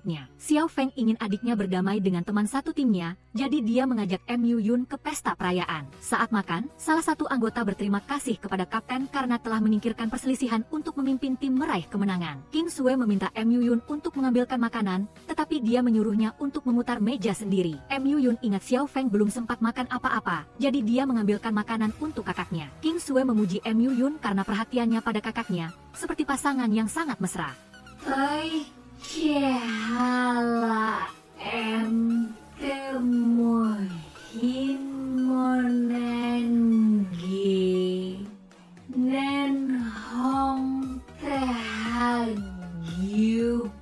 BNV. Yang Yu tahu Xiao Feng takut mobil, dan juga tahu hasil ujiannya selama SMA. Dia sedang merekrut asisten, jadi dia harus memahami setiap kandidat dengan baik. Dia menilai bahwa Xiao Feng, yang belajar kedokteran dan tahu cara memasak, sangat sesuai dengan persyaratan pekerjaan. Tugasnya adalah mengatur jadwal dan memasak untuknya di akhir pekan. Setelah kakaknya pulang sekolah, Yu memberitahu bahwa Qin Yao datang untuk makan. Xiao Feng mengundang Zihui untuk bergabung, sekaligus merayakan pekerjaan barunya. Xiao Feng memberitahu bahwa dia diterima sebagai asisten direktur grup Ouyang. Yun ingat pernah bertemu pria itu di lapangan basket dan meminta kakaknya untuk tidak mengambil pekerjaan ini. Xiao Feng berpikir bahwa dia mungkin tidak akan lolos masa percobaan 1 bulan. Sebelum pergi menemui Qin Yao, Zihui merias wajah Xiao Feng. Mereka membuka pintu, tepat saat Qin Yao mengungkapkan perasaannya kepada Yun. Dia bercerita bahwa sejak dia secara resmi menjalin hubungan dengan Qiwan, dia telah mencintai wanita itu dengan sepenuh hati. Namun, Qiwan tetap sangat acuh tak acuh. Yun datang untuk mengambil serangga di mata kakaknya, tetapi ternyata itu adalah bulu mata palsu. Qin Yao tertawa kecil, memuji bahwa riasan Xiao Feng sangat cantik. Zihui bertanya terus terang, apakah Qin Yao sedikit tergerak. Qin Yao mengatakan yang sebenarnya bahwa dia sedang berkencan dengan Qiwan. Zihui mengkritik matanya yang kurang tajam karena tidak melihat seorang gadis yang pantas untuk dicintai. Qin Yao tahu Xiao Feng sangat baik, tetapi sulit untuk mengendalikan perasaannya. Mengejar Xiao Feng, Yun duduk di sampingnya mendengarkannya menangis. Xiao Feng bersandar dan meminta Yun untuk menghiburnya. Dia berpikir dalam hati bahwa dia benar-benar ingin memeluknya seumur hidup. Xiao Feng menyadari bahwa perasaan saat ini lebih mirip rasa malu daripada patah hati. Yun berpendapat bahwa Xiao Feng tidak memahami Qin Yao. Dia hanya menaruh semua impiannya tentang cinta pertama yang indah pada pria itu. Yun mendengar Xiao Feng mengeluh lelah, lalu menggendongnya pulang. Dia diam-diam berjanji akan melindunginya selamanya. Bertemu Yun di kantin, Jing Sue menawarinya minuman. Yun mengabaikan pindah ke meja kosong untuk menunggu kakaknya. Jing Sue cemburu karena Yun hanya bersikap lembut pada Xiao Feng. Datang mencari Xiao Feng, Zihui membujuk temannya untuk ikut serta dalam kompetisi bintang seni. Xiao Feng mengeluh bahwa dia masih memiliki banyak pekerjaan rumah yang belum dia selesaikan. Yun mendengar bahwa hadiahnya mencapai 10.000 yuan. Jika Xiao Feng menang, uang itu pasti cukup untuk pergi ke Amerika menghadiri seminar kedokteran. Xiao Feng setuju dan bersama Zihui mendaftar untuk pertunjukan tari. Melihat Xiao Feng sedang mempersiapkan kompetisi bintang, seorang temannya yang bernama Xiao Qing memperkenalkan Jing Sue sebagai ketua panitia seni dari Serikat Mahasiswa. Jing Sue meminta Xiao Qing untuk berteman WeChat dengan Xiao Feng untuk memberitahunya waktu dan tempat kompetisi. Pada hari kompetisi, Xiao Qing buru-buru menarik Xiao Feng ke atas panggung. Seluruh aula membicarakan mengapa pakaian Xiao Feng terlihat seperti sedang jalan-jalan. Pembawa acara meminta Xiao Feng untuk mengambil pertanyaan untuk memulai sesi debat. Di sisi lain, Zihui masih menunggu Xiao Feng di panggung. Yun bertanya langsung pada Jing Sue, apakah dia berani mempermainkannya. Lin yang duduk di sebelahnya berpendapat bahwa Jing Sue cukup dekat dengan Xiao Feng, jadi tidak perlu melakukan hal itu. Yun memperingatkan Jing Sue, lebih baik jangan mencari masalah dengan kakaknya. Dia bisa melihat melalui penampilan pura-pura polosnya. Mengejar Xiao Feng, Yun mengingatkan kakaknya untuk tidak merasa malu, karena sebagian besar peserta kompetisi debat hanya peduli pada diri mereka sendiri. Terlebih lagi, dia tereliminasi lebih awal, jadi semakin tidak memalukan. Xiao Feng berterima kasih kepada adiknya karena sudah menyiapkan tempat tidur di neraka untuknya. Sesampainya di grup Ouyang, Xiao Feng mencari tahu tentang aktivitas perusahaan. Yang Yu ingin agar selama liburan, Xiao Feng bisa mengikuti pelatihan di Amerika, sekaligus menghadiri seminar kedokteran di sana. Xiao Feng sangat gembira, berterima kasih atas perhatian bosnya. Begitu Xiao Feng keluar, Jing Sue masuk untuk menemui kakaknya. Dia mempertanyakan mengapa kakaknya harus membuat rencana pelatihan khusus untuk Xiao Feng. Yang Yu mengingatkan adiknya untuk menjauhi Xiao Feng karena dia akan bertanggung jawab atas gadis itu. Saat makan, Yun bertanya kepada kakaknya, apakah dia tidak merasa Yang Yu terlalu baik sampai sulit dipercaya. Dia adalah pemilik sebuah perusahaan besar, mengapa dia harus begitu menghargai asisten paruh waktu. Dia meminta kakaknya jangan pergi untuk pelatihan di Amerika. Tepat pada saat itu, Zihui datang dan pingsan di lantai. Xiao Feng menyuruh sahabatnya untuk beristirahat, lalu mengirim pesan kepada orang tuanya. Zihui menangis, membenci ayahnya yang memaksanya melanjutkan bisnis mitra. Dia pergi, tetapi ayahnya memukulinya dengan keras. Dia menyalahkan ayahnya yang hanya tahu mencari uang, jadi dia tidak akan menggunakan 1 sen pun darinya lagi. Xiao Feng, ibuku juga sering dikritik dan dipukuli oleh ayahku, jadi dia terpaksa pergi. Sejak saat itu, setiap kali ayahku mabuk, dia akan melampiaskan semua ketidakpuasannya kepadaku. Sesampainya di sekolah, Xiao Feng menerima pemberitahuan bahwa serikat mahasiswa mengadakan kompetisi penyelamatan bagi peserta yang gagal di babak debat. Para peserta akan diundi untuk membentuk tim lawan. Xiao Feng dipasangkan dengan Xiao Qing, tetapi tidak dapat menghubunginya. Dia tidak menyerah dan tetap berjuang 1 lawan 2. Mu Yun naik ke panggung dan menawarkan diri sebagai rekan tim Xiao Feng.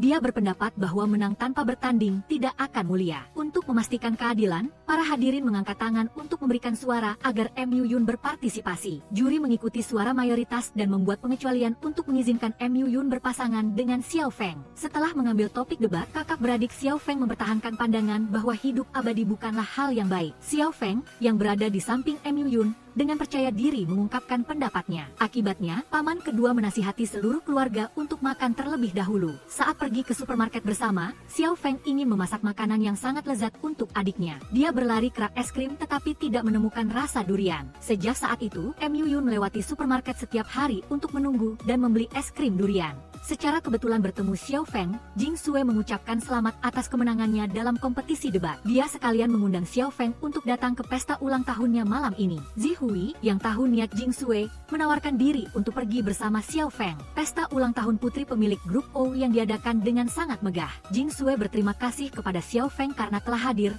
lalu dengan halus membawanya ke tempat lain. Sementara itu, Mu Yun mencari di 8 supermarket dan akhirnya berhasil membeli es krim durian. Tepat pada saat itu, Zihui menelepon untuk melaporkan bahwa dia tidak melihat Xiao Feng di pesta ulang tahun Jing Sui. Pada saat itu, Jing Sui membawa Xiao Feng ke sebuah ruangan pribadi. Dia memutarkan sebuah rekaman suara untuk temannya, mengatakan bahwa bos mereka salah percaya pada sahabat mereka yang bernama Su, yang menyebabkan kebangkrutan. Jing Sui mengungkapkan bahwa nama keluarga Xiao Feng sebenarnya adalah Kue. Orang tuanya dan orang tua Mu Yun memulai bisnis bersama. Tetapi ketika perusahaan menghadapi krisis, orang tua Xiao Feng tiba-tiba mengalami kecelakaan lalu lintas. Keluarga Mu Yun mengadopsi Xiao Feng. Apakah itu karena rasa malu? Xiao Feng tidak percaya, dia berlari keluar untuk minum. Di kepalanya, banyak potongan-potongan masa lalu tiba-tiba muncul. Jing Sui tidak berhenti. Dia berpendapat bahwa Mu Yun hanya menebus dosa orang tuanya. Yang Yu, yang tahu betul situasi Xiao Feng, mengasihani dan bersikap baik padanya. Mu Yun datang dan mendorong Jing Sui menjauh dari kakaknya. Dia berpendapat bahwa seberapapun cantiknya pakaian Jing Sui, itu tidak bisa menutupi hatinya yang buruk. Dia merasa jijik melihat orang yang bermuka dua seperti dia. Sesampainya di rumah, Xiao Feng menuntut kebenaran. Dia tidak bisa tenang ketika keluarganya difitnah oleh orang tua angkatnya. Mu Yun, beritahu aku bagaimana orang tua kak dia. Xiao Feng kehilangan kendali,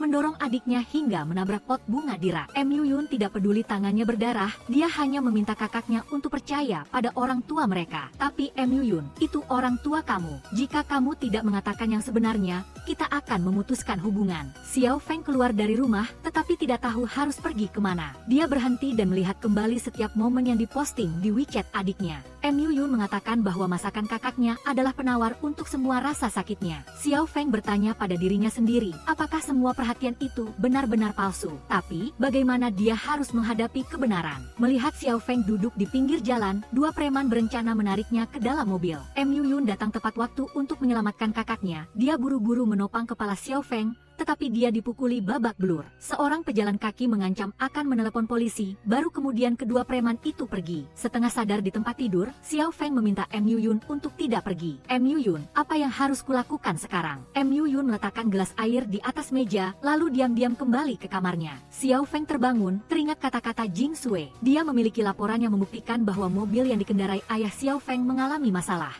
Setelah kecelakaan, semua saham dialihkan ke keluarga Su. Melihat kakaknya menangis, Mu Yun datang untuk menyeka air mata Xiao Feng. Dia merasa tubuh kakaknya sangat panas dan berencana memanggil dokter ke rumah. Tapi Xiao Feng berpendapat bahwa ini bukan rumahnya. Su Mu Yun, apakah kamu menyukai kakak? Mendengar pengakuan Mu Yun, Xiao Feng mengingatkan adiknya, kita tidak akan pernah bisa bersama. Melihat kakaknya pusing, Mu Yun buru-buru membaringkan Xiao Feng. Dia merawatnya di sisinya dan tertidur di sampingnya. Xiao Feng terbangun, melihat foto keluarga yang bahagia. Dia meletakkan kotak obat yang dia hargai di samping Mu Yun, lalu diam-diam mengemasi barang-barangnya dan pergi. Di keluarga Ouyang, Yang Yu mempertanyakan adiknya, mengapa dia menargetkan Nian Feng? Dia memasukkan laporan kecelakaan mobil dan mengedit rekaman suara. Yang Yu mengklarifikasi bahwa keluarga Ouyang menekan harga untuk mengakui sisi grup Kue yang menghancurkan keluarga mereka. Jing Sue tidak peduli apakah itu benar atau tidak, dia hanya ingin menghukum Nian Feng karena berani mendekati Mu Yun. Sesampainya di sekolah,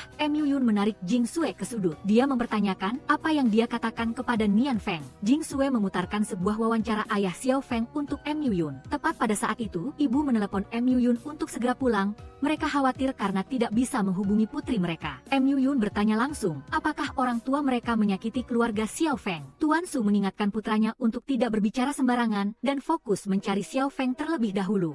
Mu Yun berlari ke seluruh jalan, bahkan menyebarkan selebaran mencari kakaknya. 3 hari kemudian, Mu Yun telah melapor ke polisi, tetapi masih belum ada kabar tentang Xiao Feng. Nyonya Su sedih, mengirim pesan meminta putrinya untuk kembali. Di sebuah kontrakan kecil, Xiao Feng terkejut melihat laba-laba di meja. Dia ingat setiap kali dia bertemu laba-laba, dia akan meminta bantuan Mu Yun. Dia akan membantu, tetapi tidak melewatkan kesempatan untuk menggodanya. Orang tua mereka selalu membela Xiao Feng, jadi mereka menghukum Mu Yun. Tapi sekarang, Xiao Feng harus belajar hidup sendiri. Sesampainya di sekolah bertemu dengan wali kelas, Xiao Feng meminta izin untuk libur beberapa hari lagi. Dia akan berusaha mengejar pelajaran agar tidak mempengaruhi ujian akhir semester. Wali kelas mengingatkan Xiao Feng untuk segera menelepon keluarganya karena mereka mencarinya di mana-mana. Berjanji bertemu dengan Zihui, Xiao Feng menceritakan semuanya kepada temannya. Itu karena Jing Sue yang berbuat ulah. Selain itu, siapapun yang melihat klip itu akan memarahi Xiao Feng karena menyiksa hewan, kecuali Jing Sue yang pura-pura membela. Dalam perjalanan pulang, secara kebetulan bertemu dengan Qin Yao, Xiao Feng mendengar dia mengatakan bahwa Mu Yun mencarinya di mana-mana. Qin Yao buru-buru memberitahu Mu Yun, membuatnya terburu-buru datang.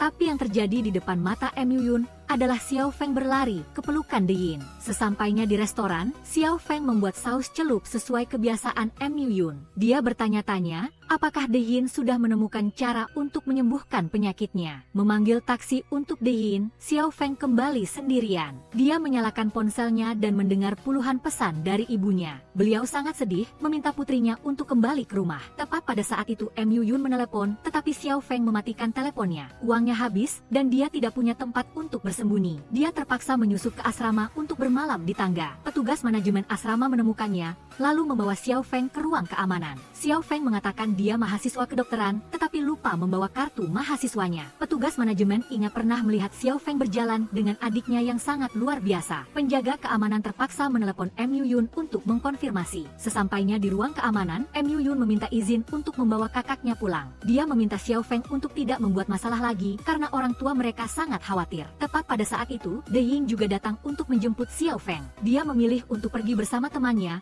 dan tidak membutuhkan perhatian dari Mu Yun. Kembali ke rumah yang kosong, Mu Yun melihat catatan-catatan Xiao Feng. Dia merindukan masakan kakaknya, tetapi hanya bisa menghadapi semangkuk mie instan. Keesokan harinya, saat mencari di rumah De Yin, Mu Yun melihat kakaknya memasak hidangan lengkap. Dia mengeluhkan roti yang kering, daging sapi yang sedikit gosong, salad yang tidak segar, dan jus pare yang terlalu berbau. Xiao Feng, ayo pulang bersamaku. Xiao Feng tidak ingin bertemu Mu Yun sebelum dia menyelidiki dengan jelas kejadian di masa lalu. De Yin berpendapat bahwa Xiao Feng keras kepala, tetapi di dalam hatinya dia sangat sedih. Dia ingin membantu Xiao Feng bersama Mu Yun untuk keluar dari rasa sakit ini. Mu Yun memberitahu bahwa Jing Sue memutarkan rekaman suara ayah Xiao Feng yang menuduh keluarganya kepada Xiao Feng. De Yin memiliki cara untuk memverifikasi keakuratan rekaman tersebut. Dia kenal seorang teman yang pernah menjadi juara kompetisi hacker di Tiongkok. Dia yakin bahwa frekuensi rekaman suara itu memiliki jejak editan. Setelah Mu Yun pergi, Xiao Feng baru kembali ke rumah De Yin. Dia bertanya-tanya bagaimana keadaan Mu Yun, apakah dia mengatakan sesuatu yang aneh. Dia berdalih tidak peduli pada Mu Yun, hanya khawatir pada De Yin. Tetapi dia menyadari bahwa Xiao Feng sangat menyukai Mu Yun. Dia menasihatinya untuk tidak mendengarkan cerita dari satu pihak dan mengabaikan perasaan yang sudah terjalin selama bertahun-tahun. Akhirnya, Xiao Feng setuju untuk pulang. Dia ingin mengambil beberapa barang, tetapi Mu Yun tidak mengizinkannya. Dia berharap dia duduk dan berbicara dengan jelas dengan orang tua mereka. Nyonya Su masih menyimpan foto keluarga Xiao Feng. Mereka adalah teman sejak kecil, bermain bersama, belajar bersama, bahkan mengambil foto pernikahan bersama. Setelah itu, keempat orang itu memulai bisnis bersama, tetapi mengalami banyak kesulitan. Suatu kali Tuan Su secara tidak sengaja membocorkan rahasia bisnis yang mendorong perusahaan ke ambang kehancuran. Orang tua Xiao Feng tidak tega membatalkan kerja keras bertahun-tahun, jadi mereka mengumpulkan uang siang dan malam. Tuan Kue mengemudi dalam keadaan lelah, sehingga mengalami kecelakaan yang tidak disengaja. Mu Yun memberitahu bahwa rekaman suara di tangan Jing Sue telah diedit. Xiao Feng berterima kasih atas pengasuhan orang tua angkatnya, tetapi dia membutuhkan waktu untuk memverifikasi semuanya. Ayo temui kepala departemen riset grup Ouyang. Jing Sue tahu Monica menyukai kakaknya. Namun dia mendengar bahwa Yang Yu sangat peduli pada seorang magang yang belum lulus. Monica berjanji akan membuat Xiao Feng tahu diri dan mundur. Keesokan harinya, Monica meminta Xiao Feng untuk menyelesaikan setumpuk dokumen sendirian. Xiao Feng berpikir jumlah pekerjaannya terlalu banyak dan meminta kepala departemen untuk mengirim orang lain untuk membantunya. Monica mengingatkan Xiao Feng jika dia tidak bisa menanganinya, dia bisa mengundurkan diri. Dia mendengar bahwa Xiao Feng masuk melalui jalur belakang, jadi dia seharusnya berusaha lebih keras dari orang normal. Bertemu Xiao Feng yang lelah saat pulang, Yang Yu membawanya ke suatu tempat. Dia membuatkan segelas minuman yang dapat membantunya memperbaiki suasana hatinya. Benar saja, Xiao Feng menjadi ketagihan setelah meminumnya, dan dia tertidur di dada Yang Yu. Dia menceritakan bahwa dia sangat biasa-biasa saja, sampai-sampai dia hanya memiliki satu sahabat. Dia belajar di fakultas kedokteran karena temannya menderita penyakit jantung. Yang Yu mebaringkan Xiao Feng di sofa dan diam-diam meminta maaf padanya. Saat Yang Yu tertidur, Xiao Feng berjalan dalam tidurnya keluar rumah. Sebuah mobil melaju, untungnya Mu Yun berhasil menarik kakaknya ke pinggir jalan. Xiao Feng terbangun, bertanya mengapa Mu Yun ada di sini. Ternyata saat dia mabuk, dia meneleponnya. Dia menyuruhnya menggonggong guk-guk, barulah dia membagikan lokasi. Mu Yun terpaksa menurut dan menyuruhnya untuk tidak menutup telepon sampai dia datang menjemputnya. Xiao Feng menutup mulut Mu Yun, tidak membiarkannya berbicara lagi. Dia menangkap tatapan penuh kasih dari Mu Yun dan buru-buru meminta izin untuk pergi terlebih dahulu. Mu Yun menarik Xiao Feng ke dalam pelukannya, tetapi tidak bisa menahannya. Dia terpaksa membawanya pulang ke rumah Deyin. Dalam perjalanan, Mu Yun membelikan minuman pereda mabuk untuk Xiao Feng. Dia mengingatkan kakaknya untuk tidak minum lagi lain kali, agar tidak terjadi hal seperti tadi. Xiao Feng bertanya-tanya apakah dia berjalan dalam tidur lagi. Dia menyadari bahwa Mu Yun sering tidur di kamarnya untuk mencegahnya keluar. Dia ingat sejak kecil, dia sudah terbiasa menjaga Xiao Feng. Mu Yun, terima kasih. Mu Yun menarik Xiao Feng ke dalam pelukannya. Dia mengatakan dia kedinginan dan meminta kakaknya untuk membalasnya dengan memijatnya. Sesampainya di bawah rumah Deyin saat hari sudah terang, Xiao Feng mengundang adiknya ke restoran terdekat. Mu Yun bercerita bahwa setelah Xiao Feng pergi, orang tua mereka sangat sedih. Dia merekam ibunya yang terus berada di kamar Xiao Feng, membersihkan berulang kali. Ayahnya tidak mengatakan sepatah kata pun, hanya minum anggur dengan sedih. Xiao Feng, betapa indahnya keluarga kita dulu, seluruh keluarga akan menunggu sampai kamu mengerti. Masuk ke dalam rumah, Xiao Feng melihat Deyin jatuh di lantai. Mu Yun mendengar teriakan kakaknya, buru-buru berlari dan membawa Deyin ke rumah sakit. Setelah pertolongan pertama, Deyin harus tinggal di rumah sakit selama beberapa waktu. Xiao Feng kembali dan melanjutkan pekerjaan yang belum selesai. Mu Yun diam-diam duduk di samping, menggendong Xiao Feng ke kamar saat dia tertidur. Xiao Feng melihat adiknya tertidur pulas di kursi, lalu menyelimuti Mu Yun. Dia ingin menyentuhnya, tetapi menarik tangannya kembali. Setelah terus-menerus lembur, Xiao Feng memutuskan untuk mengundurkan diri. Tepat pada saat itu, Yang Yu memberitahu bahwa dia akan mengirimnya untuk menjadi asisten seorang dokter asing bernama Thomas untuk meneliti obat penyakit kardiomiopati. Selain itu, dia ingin mengundang Deyin sebagai objek percobaan. Xiao Feng sangat gembira, lalu menyimpan surat pengunduran dirinya. Saat makan mie bersama Mu Yun, Xiao Feng mengatakan dia akan mencari rumah baru. Mu Yun merekomendasikan sebuah kontrakan yang luas, dengan harga kurang dari 2.000 yuan. Xiao Feng menebak adiknya menambahi uang, jadi dia ingin mencari rumah sendiri. Mu Yun menemukan kemeja kakaknya robek, tetapi Xiao Feng tidak mau membeli yang baru. Melihat Mu Yun memegangi perutnya, Xiao Feng mengingatkannya untuk meminum obat sakit maagnya. Mu Yun menunggu kakaknya masuk rumah, lalu menelepon Qin Yao untuk pergi berbelanja. Kedua pria itu berkeliling di pusat perbelanjaan tetapi tidak menemukan pakaian yang cocok untuk Xiao Feng. Mu Yun terpaksa bertanya kepada Zihui, mencatat semua barang yang dibutuhkan Xiao Feng. Setelah Xiao Feng pulang kerja, Yang Yu ingin mengajaknya berbelanja. Dia beralasan bahwa Thomas sangat teliti, jadi Xiao Feng harus mempersiapkan diri dengan baik. Xiao Feng tidak bisa naik mobil, jadi dia mengajari presiden cara mengayuh sepeda. Yang Yu belajar dengan sangat cepat, dalam sekejap dia sudah percaya diri bersepeda di samping Xiao Feng. Sesampainya di pusat perbelanjaan, Xiao Feng merasa semua pakaian mahal. Yang Yu meminta karyawan untuk mengambil semua barang yang baru saja disentuh Xiao Feng, lalu membawanya ke ruang ganti. Dia berbisik kepada karyawan, suruh saja bilang toko sedang diskon 70%. Karyawan melihat Xiao Feng ragu-ragu dengan harganya, lalu mengatakan toko memberikan diskon untuk pelanggan yang mengambil foto iklan merek. Sesampainya di depan rumah, Xiao Feng bertemu Mu Yun yang menunggunya. Dia memperkenalkan Yang Yu sebagai bosnya, dan Mu Yun sebagai temannya. Yang Yu merasa sangat cocok dengan Xiao Feng, lalu meminta izin untuk pergi terlebih dahulu. Mu Yun melarang kakaknya untuk pergi bersama pria itu lagi. Dia marah, membuang tas belanjaan di tangannya, tetapi Xiao Feng dengan cepat mengambilnya. Benar saja, itu adalah hadiah untuknya. Dia sangat bersemangat karena gaun itu sangat cocok untuknya. Di sisi lain, Jing Sue mengunggah foto Yang Yu dan Xiao Feng. Dia menambahkan tulisan, "Terima kasih Xiao Feng telah membawa senyum untuk kakaknya." Terbangun di pagi hari, Xiao Feng melihat hadiah dari Mu Yun. Dia tidak tega memakainya, jadi dia menggantungnya dengan hati-hati di lemari. Sesampainya di perusahaan, Xiao Feng terus ditekan oleh kepala departemen. Dia mengatakan Thomas belum mengirimkan semua data, tetapi Monica memintanya untuk mengirim laporan peracikan obat sebelum besok. Xiao Feng terpaksa buru-buru mencari dokumen lama dan secara kebetulan membaca perjanjian akuisisi saham grup Kue. Dia dengan cepat memotretnya, lalu menyimpannya kembali ke tempat semula sebelum Monica datang. Mengetahui Qin Yao belajar hukum, Xiao Feng memintanya untuk melihat perjanjian pengalihan saham. Qin Yao berpendapat harga akuisisi terlalu rendah.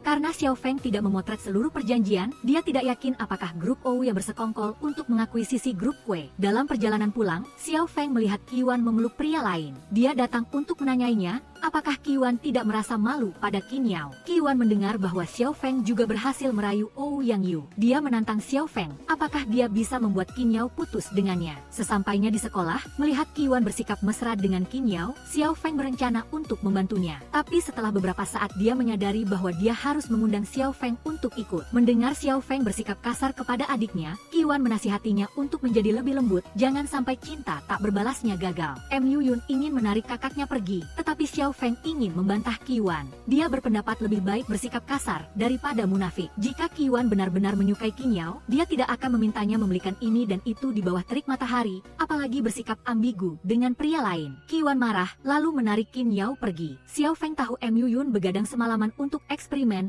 jadi dia memintanya untuk tetap tinggal dan makan siang. Setelah membujuk pacarnya, Qin Yao melihat langsung pesan perselingkuhan Qiwan. Dia berusaha tetap tenang, lalu berpura-pura tidak tahu apa-apa. Dia mengantar Qiwan pulang, lalu berdiri dari kejauhan melihatnya bertemu dengan pria lain. Keesokan harinya, Qin Yao membuat janji bertemu dengan Xiao Feng. Secara kebetulan melihat Qiwan memeluk pria lain, Qin Yao bergegas maju untuk menangkap basah mereka. Xiao Feng mencoba melerai, tetapi dia tidak sengaja didorong hingga jatuh oleh Qin Yao. Qin Yao buru-buru meminta maaf, lalu menggendong Xiao Feng pulang. Sementara itu, Mu Yun menerima pesan dari Qiwan. Dia mengirimkan video Qin Yao menggendong Xiao Feng dan meminta Mu Yun untuk mengawasi kakaknya. Untuk menghibur Qin Yao, Xiao Feng memasakkan semangkuk mie panas untuknya. Qin Yao meminta maaf karena telah merepotkan Xiao Feng. Dia mengakui bahwa dia sudah lama tahu Qiwan seperti itu. Dulu keluarga Qiwan cukup kaya, memanjakannya seperti seorang putri. Tetapi setelah orang tuanya bangkrut, Qiwan mulai berubah menjadi orang lain. Dia mementingkan materi, seolah-olah hanya uang yang bisa memberinya rasa aman. Qin Yao bersikap sangat baik kepada Qiwan,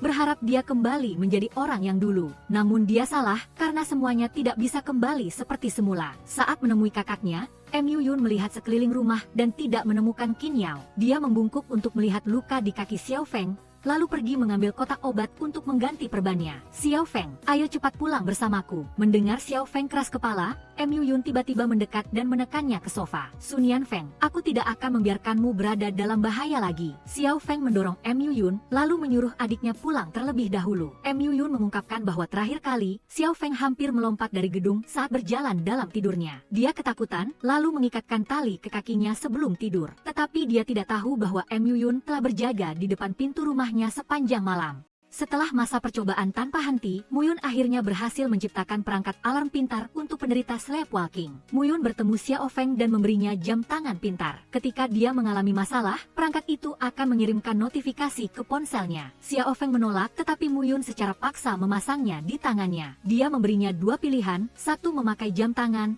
dan yang kedua adalah pulang bersamanya. Xiao Feng mengatakan, dia sudah memasang iklan untuk menyewa kamar di dekat perusahaan. Seorang teman sekolah yang diam-diam menyukai Muyun berulang kali mengundang Xiao Feng untuk berbagi kamar. Rumahnya dekat dengan grup Ouyang dan masih ada satu kamar kosong. Muyun tidak setuju, karena Xiao Feng menyukai kamar tidur dengan jendela. Kakak senior mengurangi harganya menjadi 1.000 yuan per bulan, membuat Xiao Feng ingin segera menandatangani kontrak. Saat pindah dan berkemas bersama, Muyun menemukan Xiao Feng menyimpan gaun yang dibelinya. Dia beralasan ingin berhemat, jadi dia tidak tega membuangnya. Sesampainya di rumah baru, tangan Xiao Feng terluka saat memasang rak kayu. Muyun khawatir dan menggunakan mulutnya untuk menghentikan pendarahan. Xiao Feng merasa malu dan buru-buru menyuruhnya pulang. Saat membaca buku hariannya, Xiao Feng menyadari bahwa Muyun selalu ada di setiap halaman. Dia mengejeknya di depan Qin Yao, tetapi kemudian membawanya ke ruang medis dengan cemas dan membelanya di depan Qiwan. Muyun, kau jelas-jelas iblis, tapi tidak melakukan hal buruk. Ketika dia tiba di perusahaan, Xiao Feng terus-menerus didiskriminasi dan harus melakukan pekerjaan 2 kali lipat dari orang lain.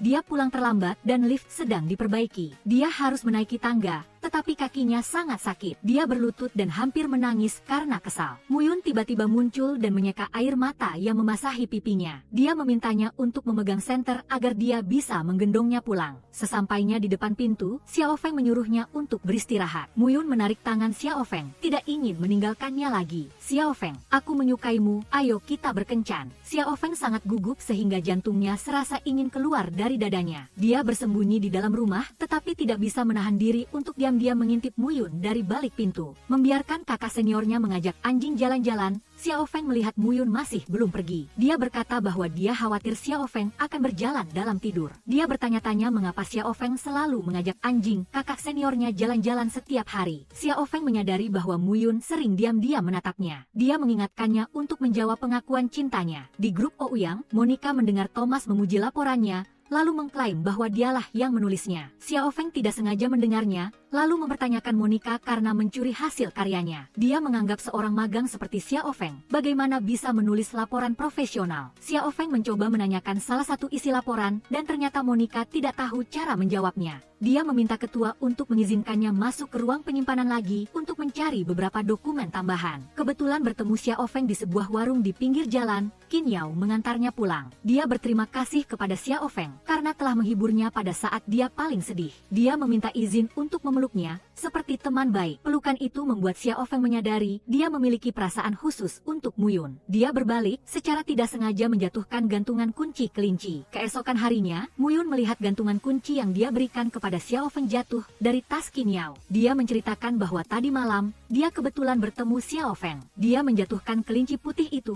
jadi dia mengambilnya. Muyun mengingatkan Qin Yao, Xiao Feng bukanlah pengganti atau penjaga kamar. Setelah seharian bekerja, Xiao Feng kembali ke kamarnya dan terkejut melihat foto jendela di dinding. Kakak senior itu mengatakan bahwa Muyun membawakan lukisan itu pagi ini. Dia juga meletakkan kelinci di atas meja dan memberitahu Xiao Feng untuk tidak kehilangannya lagi. Kakak senior itu sangat senang bisa berteman dengan Muyun, tetapi dia tidak memposting status apapun. Ternyata, hanya Xiao Feng yang bisa melihat postingan WeChat Muyun. Dia baru saja memperbarui video, harus duduk dan mengawasi seorang gadis bodoh. Xiao Feng melihat keluar jendela, dan ternyata Muyun sedang duduk di taman. Dia membawa selimut ke bawah dan menyuruhnya untuk pulang agar tidak kedinginan. Dia sudah memiliki jam tangan pintar, jadi dia pasti akan baik-baik saja. Muyun menarik Xiao Feng ke dalam selimut, tidak merasa aman meninggalkannya dengan apapun. Xiao Feng memasang wajah serius dan menyuruhnya untuk segera pulang. Muyun mematuhinya dan berjanji akan datang lagi besok. Dia berlari tanpa sengaja menjatuhkan salah satu sandalnya. Dia membungkuk dan memasangkan sandal itu di kakinya dengan tangannya sendiri. Xiao Feng buru-buru bersembunyi di balik dinding karena seluruh tubuhnya terasa panas. Dia mengejarnya di lapangan sekolah. Muyun bertanya mengapa Xiao Feng menghindarinya. Dia mengatakan harus segera pergi bekerja. Dia menariknya duduk dan memaksanya untuk menghabiskan makanannya sebelum pergi. Xiao Feng, aku selalu memikirkanmu saat memasak. Ketika Xiao Feng mulai melompat-lompat lagi, Muyun menyuapinya. Xiao Feng mengeluh bahwa itu sulit ditelan, tetapi tetap menikmatinya dengan senang hati. Saat tiba di ruang arsip, Xiao Feng tidak menemukan file perjanjian pengalihan saham. Ternyata, Yang Yu telah mengetahui niatnya. Selama jam kerja, Monica meminta Xiao Feng untuk mengambil dokumen di mobilnya. Tetapi Xiao Feng mencari di seluruh ruang bawah tanah, tidak menemukan mobil Monica. Dia teringat tidak mengendarai mobil ke kantor, dan menyalahkan Xiao Feng karena tidak memberitahu lebih awal. Xiao Feng berpikir jika Monica sangat membutuhkannya, dia tidak akan meninggalkannya di mobil. Selain itu, mencari barang bukan termasuk dalam ruang lingkup pekerjaannya. Yang Yu memanggil Xiao Feng ke kantornya sebentar. Dia menyiapkan aksesori dan pakaian, agar dia bisa menghadiri pesta malam bersamanya. Xiao Feng merasa dirinya tidak cocok untuk pesta, jadi dia fokus menyelesaikan proyek dengan Thomas. Pada malam hari, Xiao Feng menantikan Mu Yun, tetapi saat itu, dia menerima foto Xiao Feng memeluk Qin Yao. Dia pergi makan bersama tim sepak bola, tetapi hanya minum alkohol untuk meredakan kesedihannya. Zitui bertanya terus terang, apakah Mu Yun menyukai Xiao Feng? Dia pikir setiap orang memiliki hak untuk mencintai seseorang. Dia menyukai Mu Yun, tetapi lebih menghargai Xiao Feng. Meskipun sangat mabuk, Lindy masih ingin mengantar Zitui pulang. Dia menyuruhnya pulang lebih dulu, dan dia akan memesan taksi untuk Mu Yun. Lindy pergi keluar, tidak ragu untuk mengungkapkan cintanya pada Zitui. Dia melihat Mu Yun terus-menerus memanggil Xiao Feng, lalu melakukan panggilan video ke sahabatnya. Dia menyalahkannya karena memeluk Qin Yao, tidak peduli dengan perasaannya. Sun Yan Feng, aku sakit, di mana kamu? Xiao Feng berlari, menggenggam erat tangan Mu Yun. Sun Yan Feng, aku selalu menunggumu pulang bersamaku. Karena Mu Yun terlalu berat, Xiao Feng harus memanggil taksi. Tetapi meskipun mabuk, dia masih ingat dia takut naik mobil. Xiao Feng menyuruh Mu Yun untuk duduk manis dan menunggunya membeli minuman pereda mabuk. Dia buru-buru menarik Xiao Feng kembali, memohon agar dia tidak meninggalkannya. Di jalan berikutnya, Mu Yun menjadi sedikit lebih sadar dan menyudutkan Xiao Feng ke pilar kayu. Dia tidak menunggu lagi, ingin mengubah adegan dalam mimpinya menjadi kenyataan. Xiao Feng meletakkan tangannya di antara mereka, hanya memberinya ciuman tidak langsung. Karena masih berjarak 10 km dari rumah, Xiao Feng membawa Mu Yun ke hotel. Dia sangat antusias, ingin tidur bersamanya. Xiao Feng menyewa satu kamar tunggal untuk Mu Yun, sementara dia pulang. Karyawan mengatakan, hanya ada kamar bertema pasangan yang tersisa. Xiao Feng tidak membawa cukup uang, jadi dia meminjam dompet Mu Yun. Dia menemukan, dia menyimpan fotonya di dompetnya. Di kamar hotel, Mu Yun tidak membiarkan Xiao Feng pergi. Dia menariknya mendekat, memohon agar Xiao Feng tidak meninggalkannya lagi. Dia masih berencana untuk pergi, tetapi dia tidak patuh. Xiao Feng, aku ingin makan nasi goreng buatanmu. Selama hari-hari tanpamu, aku sangat sedih. Mu Yun menarik Xiao Feng ke tempat tidur, memeluknya dengan erat. Saat bangun di pagi hari, Xiao Feng melihat Mu Yun menatapnya dan memegang tangannya erat-erat. Xiao Feng buru-buru bangun, tetapi Mu Yun mendorongnya kembali ke tempat tidur. Sun Yan Feng, apakah kamu lebih baik sendirian daripada menjadi pacarku? Xiao Feng mengingatkan Mu Yun untuk menghormati kebebasan cintanya. Dia terlambat 3 menit ke kantor, lalu gajinya dipotong 3 hari oleh Monica. Yang Yu masuk dan melaporkan bahwa proyek Thomas akan dimulai minggu depan. Dia menyuruh Monica untuk meminta tunjangan untuk Xiao Feng karena dia adalah asisten khusus Thomas. Bertemu Mu Yun lagi di perpustakaan, Xiao Feng merasa sedikit canggung. Zitui mengerti dan buru-buru meminta izin untuk pergi lebih dulu. Mu Yun gugup, dengan sengaja menyentuh tangan Xiao Feng dengan lembut.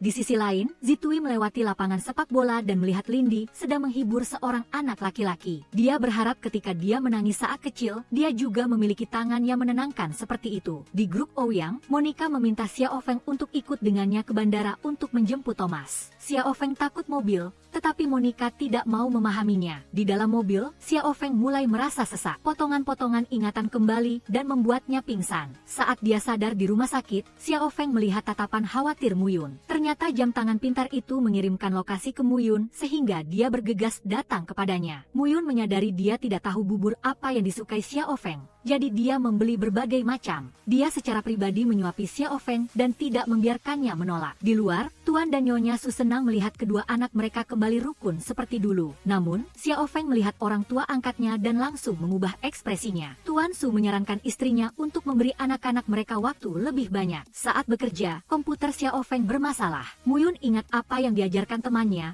yaitu memuji seorang gadis. Dia mendekat dan menegaskan bahwa Xiao Feng adalah yang terbaik di hatinya. Xiao Feng menghela napas karena kehilangan 3.000 kata laporan. Hal kedua dalam trik merayu gadis adalah bersikap dominan seperti seorang CEO. Mu Yun secara paksa menggendong Xiao Feng ke taman. Dia menyalahkannya karena sengaja menyiksanya dengan berjalan-jalan di tengah terik matahari. Hal ketiga adalah memberikan hadiah yang sangat spesial. Mu Yun membeli berbagai macam pengharum ruangan yang membuat Xiao Feng kehabisan kata-kata. Melihat Qin Yao datang mengunjungi Xiao Feng, Mu Yun segera mengusir sahabatnya pulang. Xiao Feng menyuruhnya keluar untuk mencari udara segar agar dia bisa berbicara dengan tamunya. Qin Yao tahu Mu Yun takut dia akan merebut Xiao Feng. Dia mendengar bahwa Mu Yun selalu membuat gelang pintar sehingga dia belum menyelesaikan proyek kelulusannya. Karena bagi Mu Yun tidak ada yang lebih penting daripada Xiao Feng. Turun untuk untuk menemui Muyun, Xiao Feng memuji kue yang dibeli Qin Yao sangat manis. Dia secara paksa menyuapinya. Muyun mengeluh asam, tidak membiarkan Xiao Feng memakannya lagi. Dia bersandar di dadanya, membuat Muyun mulai merasakan manisnya. Tepat pada saat itu, Yang Yu menelepon untuk memberitahu bahwa produksi batch obat pertama akan segera dimulai. Xiao Feng sangat gembira karena dia bisa menyelamatkan Din. Muyun menghela napas, tidak tahu kapan dia akan menjadi nomor satu di hatinya. Bertemu Yang Yu yang datang mengunjungi Xiao Feng, Muyun mempertanyakan, bukankah Ouyang sudah cukup menyakitinya? Dia memperingatkan Yang Yu untuk menjauhi Xiao Feng. Yang Yu meminta Muyun untuk memberikan laporan percobaan kepada Xiao Feng. Muyun baru saja berhasil mengusir saingannya, tetapi saingan lain muncul. Din melaporkan bahwa kondisinya telah membaik, jadi dokter mengizinkannya keluar dari rumah sakit selama beberapa hari. Muyun cemburu, tidak membiarkan Xiao Feng memeluk bunga dari orang lain. Dia mengikuti mereka, hanya menginjak kelopak bunga. Din sudah membuat janji dengan psikolog, mengingatkan Xiao Feng untuk datang. Dia menemukan Muyun sedang merusak bunga, jadi dia menyuruhnya mengembalikannya padanya. Saat berkonsultasi dengan psikolog, Xiao Feng ingin mendapatkan kembali ingatannya yang hilang. Dia perlahan-lahan tertidur lelap, kembali ke momen terindah dari kedua keluarga. Setelah orang tua Xiao Feng mengalami kecelakaan, Muyun berjanji akan selalu melindunginya. Keduanya berjanji akan menikah setelah dewasa, agar bisa bersama seumur hidup. Setelah sesi hipnosis pertama, Xiao Feng menelepon Din. Dia mengatakan bahwa dia telah mengingat banyak hal dari masa kecilnya dan menyadari bahwa Muyun selalu ada di sisinya. Din sudah lama tahu bahwa Muyun memiliki perasaan khusus untuk Xiao Feng. Tidak peduli apapun kebenarannya, Muyun tetap tidak bersalah. Sebelum pesta kelulusan, Zitui membantu sahabatnya merias wajah. Xiao Feng menghela napas karena dia tidak melihat Muyun selama beberapa hari. Zitui ingat, dia berpartisipasi dalam pesta sosial itu. Saat dia tiba, Xiao Feng terlihat sangat berbeda, membuat semua orang terkejut. Muyun berjalan mendekat, menatapnya dari ujung kepala hingga ujung kaki. Dia memakaikan jaket pada Xiao Feng, tidak membiarkan siapapun mengaguminya selain dirinya sendiri. Muyun membawa Xiao Feng ke atap, dan hanya menginginkan dia di pesta kelulusan. Dia mendengar bahwa Xiao Feng suka menari, dan segera melepas jaketnya. Tepat saat musik mulai, dia membungkuk dan mengajak sang putri untuk menari. Xiao Feng tersenyum cerah, jatuh ke pelukan hangat sang pangeran. Dia tidak pandai menari, tetapi dalam pelukannya, semuanya menjadi sangat alami. Langkah kaki mereka seperti menceritakan sebuah kisah, lembut dan penuh emosi. Tarian baru saja berakhir, musik masih terngiang-ngiang di udara, seperti sisa-sisa emosi yang belum terungkap. Tanpa peringatan, dia membungkuk dan menyentuh bibirnya. Ciuman itu kuat dan tegas, seolah-olah dia telah menunggu saat ini untuk waktu yang sangat lama. Xiao Feng, aku lapar. Xiao Feng merasa malu, dan berlari mencari makanan untuk Muyun. Di pesta dansa, Xiao Feng kebetulan bertemu Qin Yao. Saat dia melihat Muyun, dia sengaja membuat sahabatnya kesal. Dia mengusap rambutnya, memuji Xiao Feng yang semakin cantik. Jika bukan karena Muyun yang menyukai Xiao Feng lebih dulu, dia pasti akan mengejarnya. Muyun menjadi cemburu dan menyatakan dia tidak peduli lagi dengan Xiao Feng. Dia berbalik dan pergi, dan kebetulan bertemu Jing Sui. Dia menyuruh Muyun untuk naik mobil, dan dia akan menceritakan kebenaran di masa lalu. Xiao Feng mengejar Muyun, tetapi melihat dia naik mobil Jing Sui. Sesampainya di keluarga Ouyang, Muyun melihat foto Xiao Feng pergi ke bar bersama Zitui. Jing Sui memberikan perjanjian pembelian saham, setuju untuk membuktikan bahwa keluarga Muyun tidak terkait dengan kematian orang tua Xiao Feng. Tetapi sebagai imbalannya, dia harus menjadi pacarnya. Selain itu, Jing Sui akan mewakili keluarga Ouyang menginvestasikan modal untuk proyek startup Muyun. Dia menolak karena paling membenci transaksi emosional. Jing Sui memegang erat Muyun, menegaskan bahwa dia harus memilikinya. Di sisi lain, Xiao Feng dikejar oleh sekelompok preman. Dia dan Zitui bersembunyi di kamar kosong,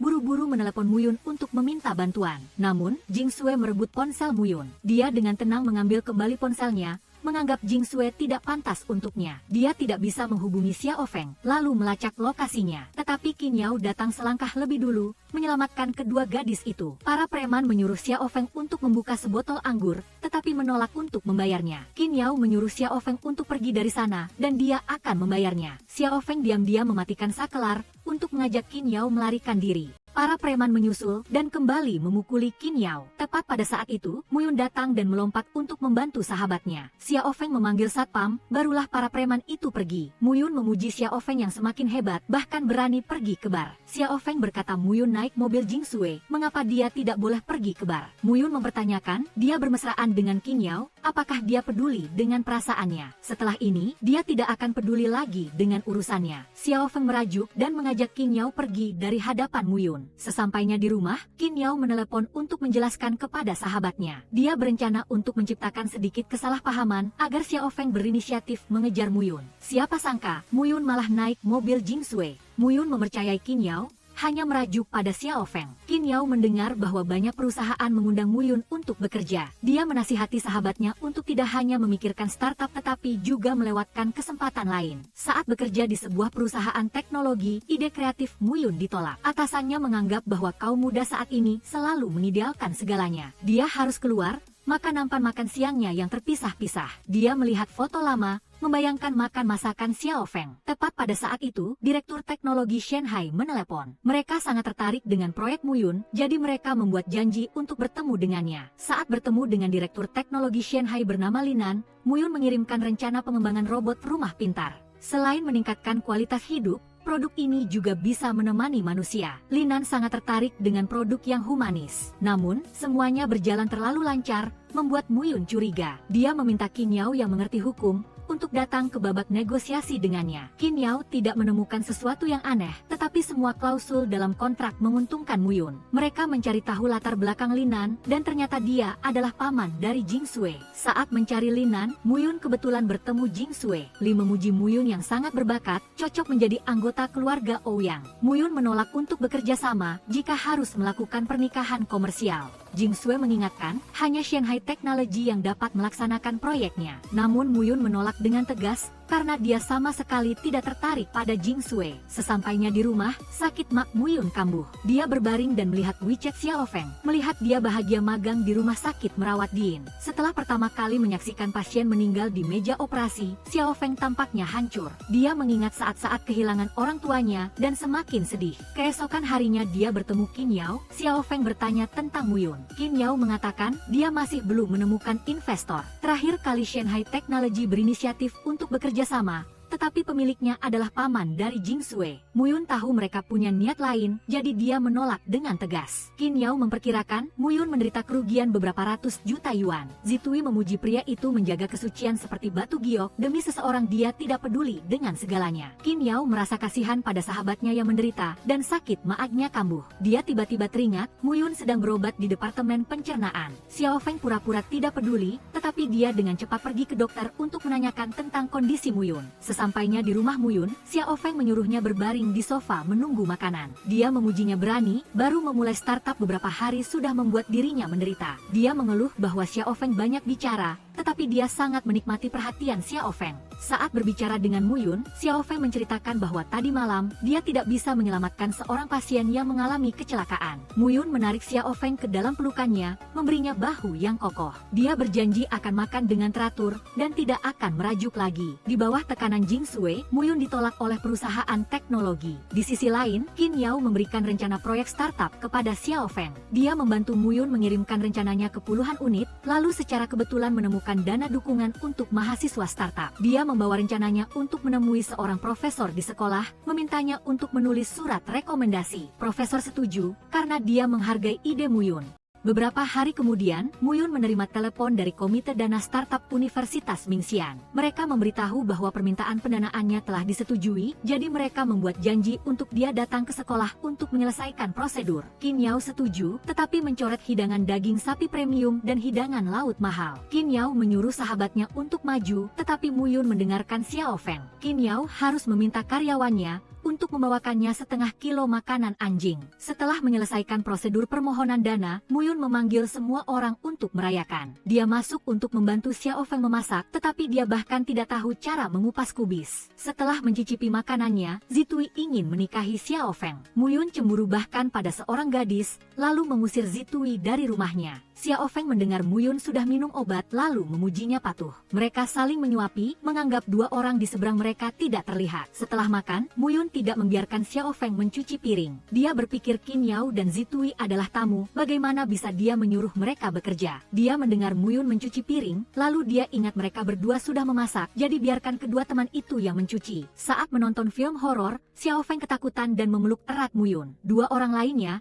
hanya bisa memeluk bantal. Tepat pada saat bel pintu berbunyi, ternyata Lindy datang mencari Zitui. Dia tahu semua orang sedang merayakan, jadi dia dengan cepat membeli tiket konser. Siapa sangka Lindy serakah, salah membeli tiket seminar bisnis. Dalam perjalanan pulang, Muyun diam-diam membuka kotak cincin. Muyun memutuskan untuk mengubah cara memanggilnya, dengan ragu bertanya kepada Xiao Feng, apakah kamu setuju untuk menjadi pacarku? Muyun tidak membiarkan Xiao Feng menolak, lalu memasukkan kotak cincin ke tangannya. Xiao Feng ingat Zitui menyuruhnya, jangan mudah menyetujui pengakuan cinta Muyun. Dia melakukannya, mengatakan dia hanya menyukai malaikat yang lembut. Namun, dia diam-diam memakai cincin itu di tangannya. Saat mengantar Xiao Feng pulang di depan pintu, Muyun mengingatkannya bahwa dia melupakan sesuatu. Itu adalah ciuman manis yang terkristalisasi dari semua cinta di dalam dirinya. Xiao Feng, aku akan berusaha menjadi malaikat yang paling lembut bagimu. Muyun bertemu Zitui, dia memintanya untuk memesan apa saja yang dia mau, lalu meminta nasihat cinta darinya. Zitui sangat menghargai sikap Muyun, jadi dia hanya memberinya satu trik berbahaya. Tetapi Muyun lebih baik mati daripada melakukannya. Di pusat perbelanjaan, Zitui mengajak Xiao Feng untuk mengisi formulir survei untuk mendapatkan hadiah. Xiao Feng berharap pasangannya akan lembut dan perhatian. Dia memasak masakan Prancis sekelas restoran bintang 5 dan juga pandai menyanyi dan menari. Dia menyukai hadiah pengakuan cinta berupa kadal. Benar saja, semuanya ada dalam rencana Muyun. Membaca survei Xiao Feng, Muyun membayangkan adegan dia melayani dia dalam merawat kadal. Dia akan berada di dapur memasak, menjahit. Dia akan melakukan pertunjukan seni untuk membuatnya lebih bersemangat. Kembali ke kenyataan, Muyun meminta Zitui untuk mengajarinya menari. Namun, si jenius yang dingin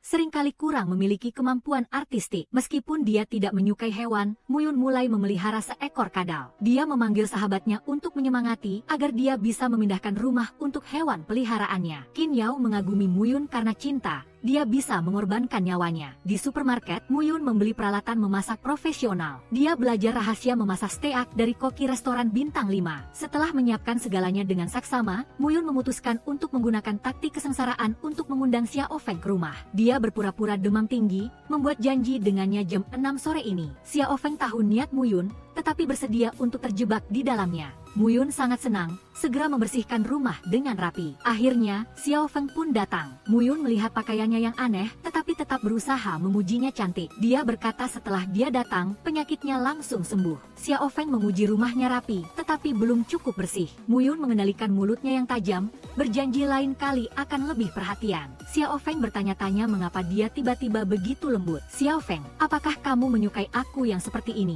Melihat Muyun menunjukkan keahliannya di dapur, Xiao Feng mengejek tekniknya yang buruk. Muyun menggertakkan giginya dan berkata, dia selalu menganggapnya sebagai panutan. Di bawah cahaya lilin yang berkelap-kelip, Muyun menuangkan segelas anggur. Dia dengan cermat memotong setiap potongan steak dan meletakkannya di piringnya. Ton Yam Feng mencoba dan mengeluh bahwa dagingnya sedikit mentah. Su Muyun patuh menerima umpan balik, berharap bisa memasak lebih enak lain kali. Dia sengaja memotong sepotong besar daging dan memberikannya padanya. Melihat Ton Yam Feng hanya menggigit sedikit, Su Muyun memakan sisanya. Dia belum pernah makan daging semanis ini. Saat menonton film, Su Muyun mematikan TV tepat pada saat kedua aktor berciuman. Dia lari untuk menyalakan lampu, menerangi ruang yang dipenuhi bintang. Dewa maskulin Su Muyun yang dingin, tiba-tiba berubah menjadi kelinci yang lucu. Dia melompat sedikit canggung, tapi berhasil membuat orang yang dia cintai tertawa. Dia tidak menyangka bahwa pria sedingin angin dan es bisa memakai bando kelinci yang lucu dan menari di ruang tamu karenanya. Su Muyun duduk menekan Ton Yam Feng ke sofa. Dia memberinya gantungan kunci baru yang dia jahit sendiri. Ton Yam Feng, selama kau menyukainya,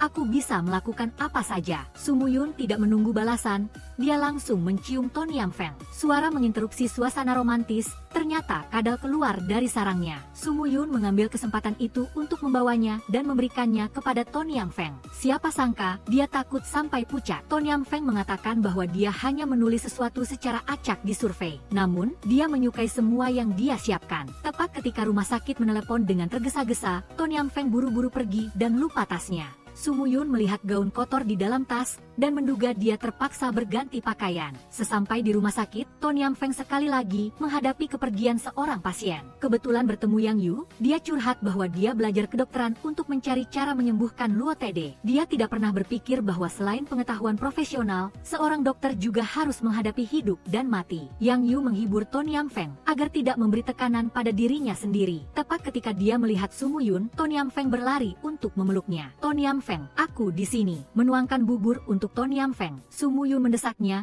coba cepat masakan saya. Ton Yam Feng menangis, tidak tahu bagaimana menghadapi pekerjaannya. Su Muyun menegaskan bahwa Ton Yam Feng melakukannya dengan sangat baik, hanya butuh waktu sejenak untuk memahami apa yang diinginkannya. Apapun pilihan Ton Yam Feng, dia akan selalu berada di sisinya. Duduk dan bekerja di toko kue, Ton Yam Feng menduga pemilik toko mengocok krim terlalu banyak. Su Muyun meminta pacarnya untuk mencicipinya, tetapi merasa cukup enak. Ton Yam Feng menyarankan dia untuk memeriksa indera perasanya, lalu fokus pada permainan. Dia mengatakan bahwa permainan pertanian mensimulasikan data dari toko makanan dan juga memberikan arahan untuk pengembangan. Dia mengungkapkan bahwa dia ingin membuka toko kue. Su Muyun keberatan karena Ton Yam Feng hanya boleh membuatnya untuk dia makan. Dia malu-malu menyandarkan kepalanya di bahunya. Setelah waktu persiapan, Ton Yam Feng membuka tokonya sendiri. Dia merekrut Su Muyun sebagai penilai, yang juga merangkap sebagai pelayan toko. Turun ke lantai bawah, dalam hati Ton Yam Feng tidak ingin jauh dari Su Muyun. Dia hanya menunggunya berbicara, lalu berinisiatif untuk kembali dan mencium pipinya. Su Muyun ingat Ton Yam Feng makan sedikit terlalu banyak, jadi dia mengajaknya berjalan-jalan 2 putaran lagi. Pada hari pembukaan, toko kue ramai dikunjungi pelanggan untuk mendukungnya. Ton Yam Feng belum merekrut karyawan, jadi dia meminta Zihui untuk datang membantu. Dia meminta maaf karena harus merepotkan teman baiknya selama beberapa hari. Zihui tidak terburu-buru karena ada pahlawan tanpa nama yang membantu toko riasnya. Dia mengungkapkan bahwa Su Muyun baru tahu cara mengedit video, mengedit foto, menulis iklan,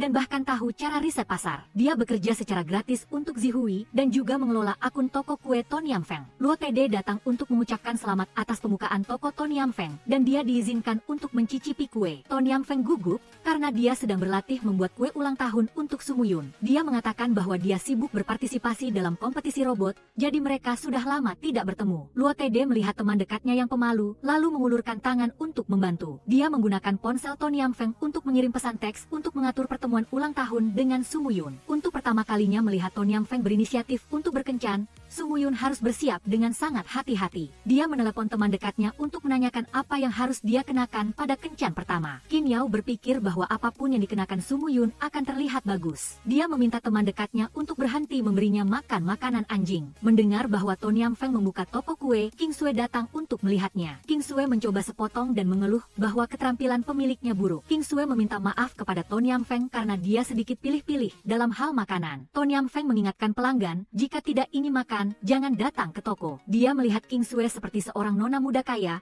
yang sangat bosan sehingga dia suka mengganggu orang lain. King Sue menyarankan Ton Yam Feng untuk tidak berpura-pura mulia dan berpikir dia pantas untuk Su Muyun. Ton Yam Feng tidak berdaya karena sejak kecil hingga dewasa, di hati Su Muyun hanya terukir namanya. Dia tidak perlu membayar, berharap tidak bertemu King Sue lagi di tokonya. Akhirnya, Ton Yam Feng selesai membuat kue ulang tahun untuk Su Muyun. Tepat pada saat itu, seorang vlogger masuk menuduh toko kue tidak higienis. Dia menumpahkan kue, lalu menarik juru kamera ke dapur. Dia memutarbalikkan fakta, menuduh Ton Yam Feng menggunakan susu kedaluarsa dan buah busuk. Benar saja, King Sue menelepon, mengakui bahwa itu adalah awal dari rencananya. Dia meminta Ton Yam Feng menjauh dari Su Muyun. Jika tidak, dia akan membuatnya kehilangan segalanya. Di sisi lain, Su Muyun menyelesaikan pekerjaannya. Dia mencukur, menata rambut, dan bersiap untuk menjemput pacarnya. Namun, Ton Yam Feng sedang duduk meringkuk di tanah. Dia mengatakan bahwa dia belum sempat membuang buah yang busuk, lalu 2 orang asing datang untuk menuduh toko itu tidak beretika. Su Muyun, kue ulang tahunmu juga rusak. Su Muyun memakan sepotong kue, menganggapnya sebagai rasa terbaik di dunia. Ton Yam Feng tertawa kecil, bersandar di bahunya. Dia memegang tangan Su Muyun, membuat kue lain bersamanya. Ton Yam Feng, terima kasih karena memberiku ulang tahun yang tak terlupakan. Sesampai di rumah, Ton Yam Feng mendengar suara Qin Yao meminta bantuan. Pacarnya kehilangan kendali karena Xiao Ya meminta putus. Su Muyun buru-buru melindungi Ton Yam Feng, jadi dia terluka di tangannya. Ton Yam Feng panik dan membawanya ke kamar untuk membalut lukanya. Su Muyun khawatir orang gila itu akan kembali, jadi dia memutuskan untuk berjaga-jaga di ruang tamu semalaman. Ton Yam Feng membawa selimut keluar dan melihat Su Muyun tertidur di sofa. Dia menyentuh pipinya dengan lembut tepat saat Su Muyun bangun. Dia berpura-pura berjalan sambil tidur, tapi menabrak meja dan merasa sakit. Su Muyun menceritakan bahwa setiap kali Ton Yam Feng berjalan sambil tidur, dia akan menggendongnya dan menciumnya, lalu menaruhnya di tempat tidur. Ton Yam Feng berpura-pura bangun, bertanya apakah dia baru saja bermimpi. Su Muyun mengatakan bahwa Ton Yam Feng hampir melompat dari lantai, jadi dia harus tetap di sini untuk merasa tenang. Melihat Su Muyun berbaring di tanah, Ton Yam Feng perlahan mengulurkan tangannya ke arahnya. Su Muyun tidak membiarkan Ton Yam Feng menunggu lama, dia secara proaktif menggenggam tangannya dengan erat. Keesokan harinya, toko kue disegel. Sumu Yun berjanji akan menemukan bukti, tidak membiarkan King Sue menyakiti Ton Yam Feng. Dia khawatir trik King Sue akan memengaruhi proyek Sumu Yun. Dia meminta Ton Yam Feng untuk percaya padanya, hanya melakukan hal-hal yang memiliki peluang pasti untuk menang. Tepat pada saat itu, Yang Yu menelepon untuk melaporkan bahwa batch obat percobaan mengalami masalah. Ton Yam Feng khawatir, bergegas ke perusahaan untuk bertemu Thomas. Yang Yu mengatakan bahwa dia telah mengendalikan penyakit Luo TD. Thomas mengusulkan untuk menyesuaikan rasio bahan obat dan memulai kembali eksperimen dari awal. Ton Yam Feng takut Luo TD tidak bisa menunggu sampai eksperimen selesai. Thomas setuju untuk memobilisasi semua teknisi di Amerika untuk mencoba menyelesaikannya sesegera mungkin. Mengunjungi Luo TD, Ton Yam Feng bertemu Sumu Yun di kamar rumah sakit. Dia pergi untuk mengambil laporan pemeriksaan agar dia bisa berbicara dengan teman dekatnya. Luo TD sangat senang karena Sumu Yun telah banyak berubah demi Ton Yam Feng. Dia tahu bahwa tidak mudah bagi mereka berdua untuk bersama, jadi dia menyuruh Ton Yam Feng untuk tidak menyerah karena alasan apapun. Sebagai gantinya, dia juga tidak akan menyerah untuk berobat. Di sisi lain, Zihui datang untuk mengembalikan barang, tepat ketika Lin Di sedang demam. Zihui menyeret Lin Di ke rumah sakit, tetapi dia menyiapkan kejutan untuknya. Itu adalah uang pertama yang dia hasilkan sendiri untuk membelikannya satu set kosmetik yang disukainya. Zihui mengeluh bahwa Lin Di bodoh, tidak menyadari bahwa dia lebih menyukainya. Datang menemui Yang Yu, Ton Yam Feng berterima kasih padanya karena telah meyakinkan Dewan Direksi untuk terus mendanai eksperimen tersebut. Yang Yu meminta Ton Yam Feng membalasnya dengan mentraktirnya makan. Di dapur, Yang Yu diam-diam melihat Ton Yam Feng memasak. Sudah sangat lama sejak dia makan masakan rumahan. Mengantar Ton Yam Feng pulang, Yang Yu menyuruhnya untuk menjaga kesehatannya untuk eksperimen berikutnya. Sumu Yun, yang melihat dari jauh, tidak tahan dan bergegas menarik pacarnya pulang. Yang Yu menahan Ton Yam Feng, tepat ketika Thomas menelepon untuk melaporkan bahwa obatnya telah berhasil ditingkatkan. Ton Yam Feng sangat gembira, tetapi orang yang ingin dia ajak merayakan adalah Sumu Yun. Keesokan harinya, Ton Yam Feng membawa Luo TD ke Amerika untuk eksperimen. Sumu Yun merindukan pacarnya sampai linglung, terus-menerus memperbarui WeChat Ton Yam Feng. Seminggu kemudian, Ton Yam Feng kembali ke negara itu, tidak sabar untuk bertemu pacarnya lagi. Sumu Yun tiba-tiba muncul dari belakang, meminjam bibirnya untuk menenangkan kerinduannya. Tepat ketika Yang Yu menelepon, mendesak Ton Yam Feng untuk segera kembali untuk rapat. Dia membujuk pacarnya, berjanji akan menemuinya setelah pekerjaannya selesai. Mengingat hari ini adalah ulang tahun Ton Yam Feng, Yang Yu memberinya kalung berlian. Dia mendengar Thomas sangat menghargai Ton Yam Feng, jadi itu dianggap sebagai tunjangan perusahaan. Di sisi lain, Sumu Yun membuat kue ulang tahun untuk pacarnya, tetapi sampai jam 10 malam, dia masih belum kembali. Ton Yam Feng menelepon untuk mengatakan bahwa dia harus bekerja lembur, jadi dia membuat janji dengan Sumu Yun untuk merayakan ulang tahunnya besok. Dia bersimpati pada pacarnya, jadi dia membatalkan pemesanan meja di restoran. Tepat pada saat itu, King Sue menelepon untuk mengadu bahwa kakaknya memberinya kalung berlian dan juga menyiapkan makan malam ulang tahun kejutan untuk Ton Yam Feng. Menunggu Ton Yam Feng di lantai bawah, Sumu Yun memberinya kue ulang tahun berbentuk kelinci putih. Dia tercekat saat melihat dia mengenakan kalung baru itu. Dia bahkan tampak senang, yang membuatnya marah dan pergi. Untuk merayakan akunnya yang mencapai 1 juta penggemar, Zihui mengadakan pesta kecil. Dia dengan santai menunjukkan kasih sayangnya kepada Lin Di, lupa bahwa ada 2 patung kayu yang duduk di seberangnya. Ton Yam Feng mengingatkan Sumu Yun untuk makan lobster pedas untuk mengisi perutnya, dan dia menyuruhnya minum jus buah dan pulang sendiri. Setelah makan, Sumu Yun meminta izin untuk pergi lebih dulu. Zihui memaksa kedua temannya untuk berbaikan, baru mereka boleh pergi dari sini. Lin Di mendengarkan pacarnya dan mengajak Sumu Yun keluar untuk curhat. Tetapi Sumu Yun belum sempat berbicara, Lin Di sudah dengan berani mempertanyakan Zihui. Dia bertanya mengapa dia menjual barang yang dia berikan. Zihui mengingatkan Lin Di bahwa dia memberikannya secara sukarela dan mati-matian mengejarnya. Akibatnya, Sumu Yun harus tetap tinggal untuk menghibur Lin Di sepanjang malam. Ketika Sumu Yun sampai di laboratorium, profesor menilai proyeknya cukup lancar, tetapi ada masalah dengan penerapannya. Jika Sumu Yun tidak segera menemukan terobosan, sementara pendanaan tahap selanjutnya tidak cukup, proyek itu pasti akan mati muda. Datang untuk berterima kasih kepada Sumu Yun karena telah merawatnya sepanjang malam, Lin Di meminjam ponselnya untuk menonton siaran langsung. Dia bertanya pada Sumu Yun mengapa Zihui bertengkar dengannya tanpa sedikit pun rasa sakit. Sumu Yun kebetulan melihat klip di mana Zihui mengiklankan model kalung yang persis sama dengan yang ada di leher Ton Yam Feng. Dia lega karena pacarnya tidak menerima hadiah dari Yang Yu. Menyeret Ton Yam Feng ke pesta dansa topeng, Zihui mengambil foto dan mempostingnya di WeChat. Saat Zihui pergi ke toilet, seorang preman datang untuk berbicara dengan Ton Yam Feng. Dia memaksanya keluar untuk minum dengannya. Tepat pada saat itu, seorang satria kegelapan datang untuk menyelamatkan sang putri dari pengemis. Sumu Yun menarik Ton Yam Feng keluar, tidak dapat menahan diri untuk tidak menekannya ke dinding. Dia tidak mengizinkannya pergi ke tempat-tempat seperti itu lagi. Dia secara paksa meletakkan ciuman di bibirnya. Ton Yam Feng, aku takut orang lain akan merebutmu. Ton Yam Feng mendorong Su Muyun, tidak menyangka dia terluka saat berlari menemuinya. Sesampainya di rumah, Ton Yam Feng dengan lembut membalut luka Su Muyun. Dia menariknya ke dalam pelukannya, lalu menekan Ton Yam Feng ke kursi. Dia perlahan mendekat, memuji bahwa dia adalah yang paling cantik saat mengenakan cincinnya. Dia menggunakan ciuman manis untuk menenangkan semua keluhan di hati mereka berdua. Pagi-pagi sekali, Ton Yam Feng sudah selesai memasak seluruh meja makanan. Dia takut dia lelah, jadi dia berjanji akan menyiapkan sarapan di masa depan. Ton Yam Feng mengambil keuntungan, meminta pacarnya untuk melakukan semua pekerjaan rumah. Su Muyun mendapat ide untuk menggunakan robot untuk melakukan pekerjaan rumah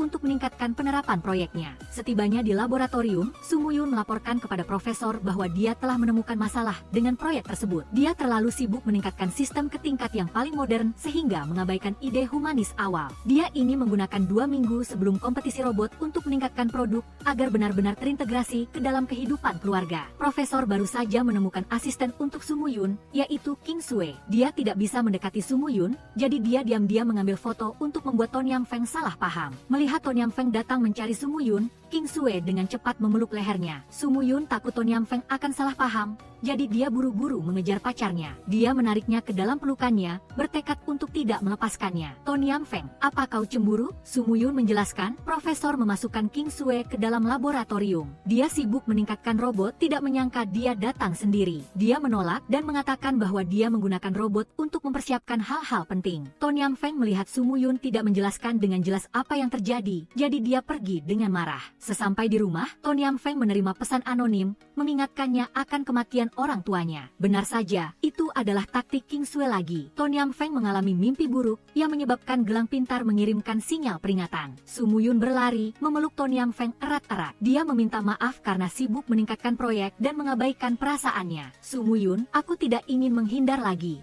Aku percaya padamu, aku ingin bersamamu mencari tahu kebenaran tentang kematian orang tuaku. Ton Yam Feng mengatakan bahwa dia mengambil foto sebagian dari perjanjian akuisisi pasar. Tepat pada saat itu, profesor memanggil Su Muyun kembali ke laboratorium. Dia dengan lembut mencium kening pacarnya, menyuruhnya menunggunya kembali. Begitu Su Muyun pergi, King Sue menelepon Ton Yam Feng. Dia mengatakan kepada Ton Yam Feng bahwa jika dia ingin tahu yang sebenarnya, dia harus pergi ke Ouyang sendirian. Ton Yam Feng dengan hati-hati mengirim pesan kepada Su Muyun, tepat saat dia mulai menjalankan sistem untuk terakhir kalinya. Menunggu Ton Yam Feng tiba, King Sue mengungkapkan bahwa sebelum kecelakaan itu terjadi, ayah Ton Yam Feng meminta seseorang untuk membawa mobilnya untuk diperbaiki. Itu adalah asisten ayah Su Muyun bernama Chen Jun. Setelah hari kecelakaan, ibu Su Muyun mentransfer sejumlah besar uang kepada Chen Jun. King Sue mengeluh bahwa Ton Yam Feng bodoh, mengira musuh adalah ayahnya selama bertahun-tahun. Di sisi lain, Su Muyun akhirnya menyelesaikan eksperimennya. Dia membaca pesan itu, baru tahu bahwa Ton Yam Feng pergi menemui King Sue. Dia tidak bisa menghubungi Ton Yam Feng,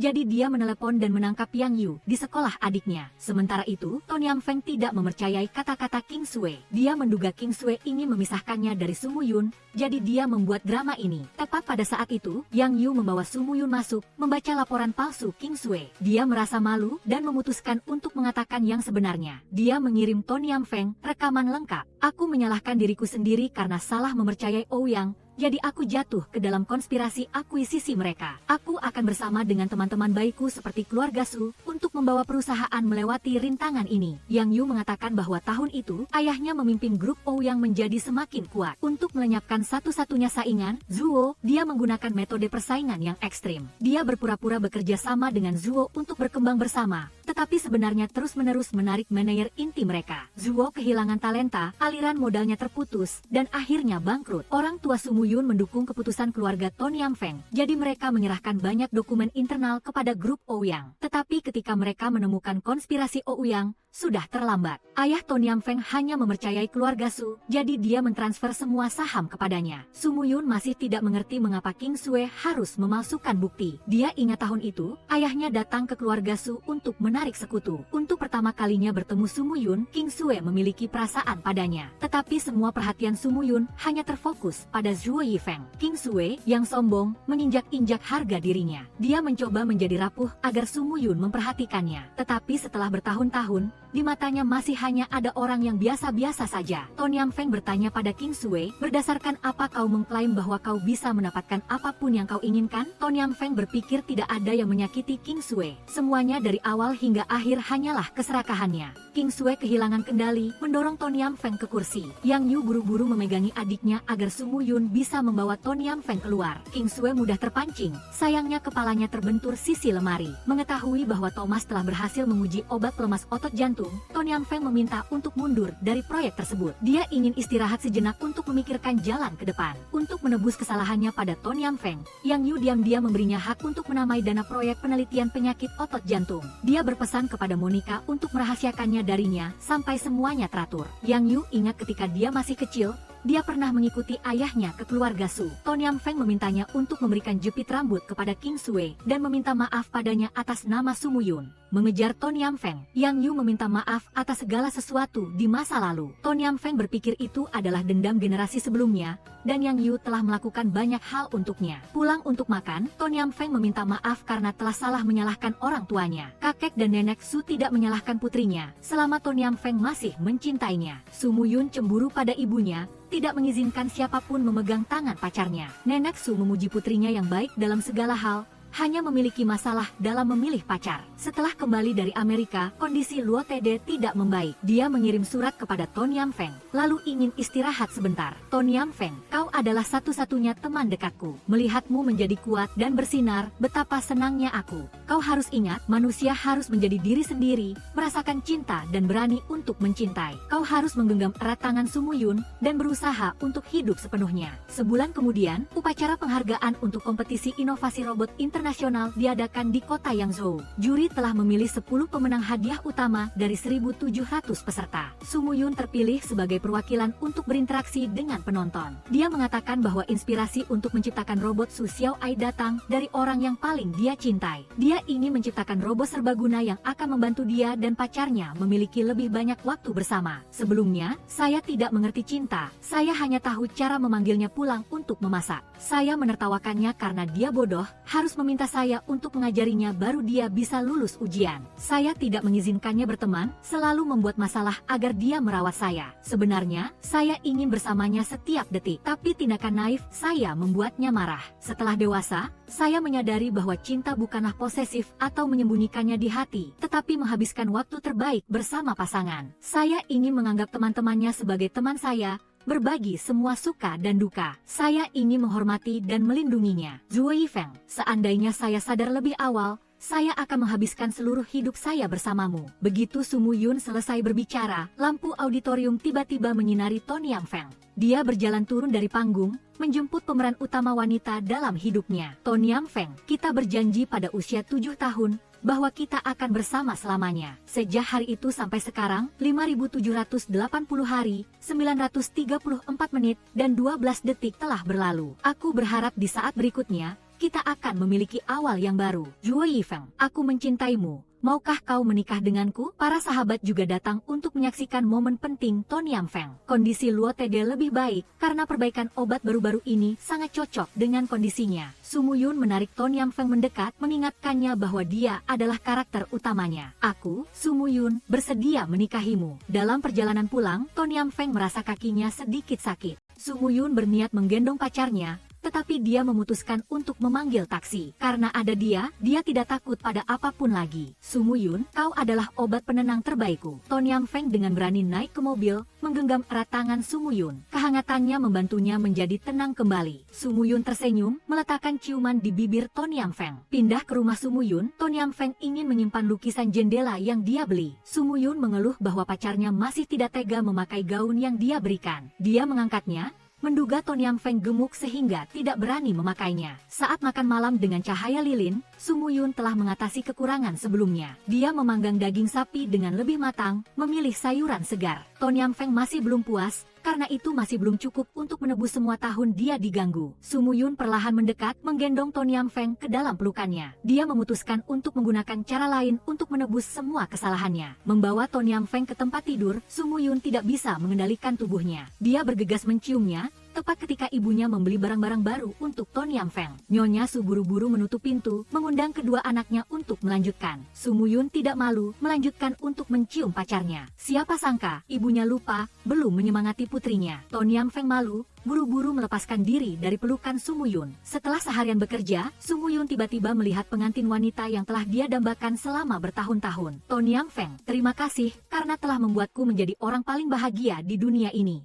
Su Muyun, aku yang benar-benar bahagia dicintai olehmu. Su Muyun menarik Ton Yang Feng ke dalam pelukannya, meletakkan ciuman panjang di bibirnya sebagai sumpah bahwa dia akan mencintai dia saja seumur hidup. Setelah pernikahan, Ton Yang Feng mengemasi barang-barang untuk bulan madu. Su Muyun ingin membawa sertifikat pernikahan, agar seluruh dunia tahu bahwa dia punya istri. Ton Yang Feng hanya ingin membawa boneka iblis, yang persis seperti Su Muyun. Dia menariknya ke bawah tempat tidur, tidak mengizinkan istrinya menyukai apapun selain dirinya. Dia perlahan membungkuk, dengan lembut mencium bibirnya. Akhirnya, mereka telah memenuhi janji yang mereka buat pada usia 7 tahun, bahwa mereka akan menikah untuk bersama selamanya.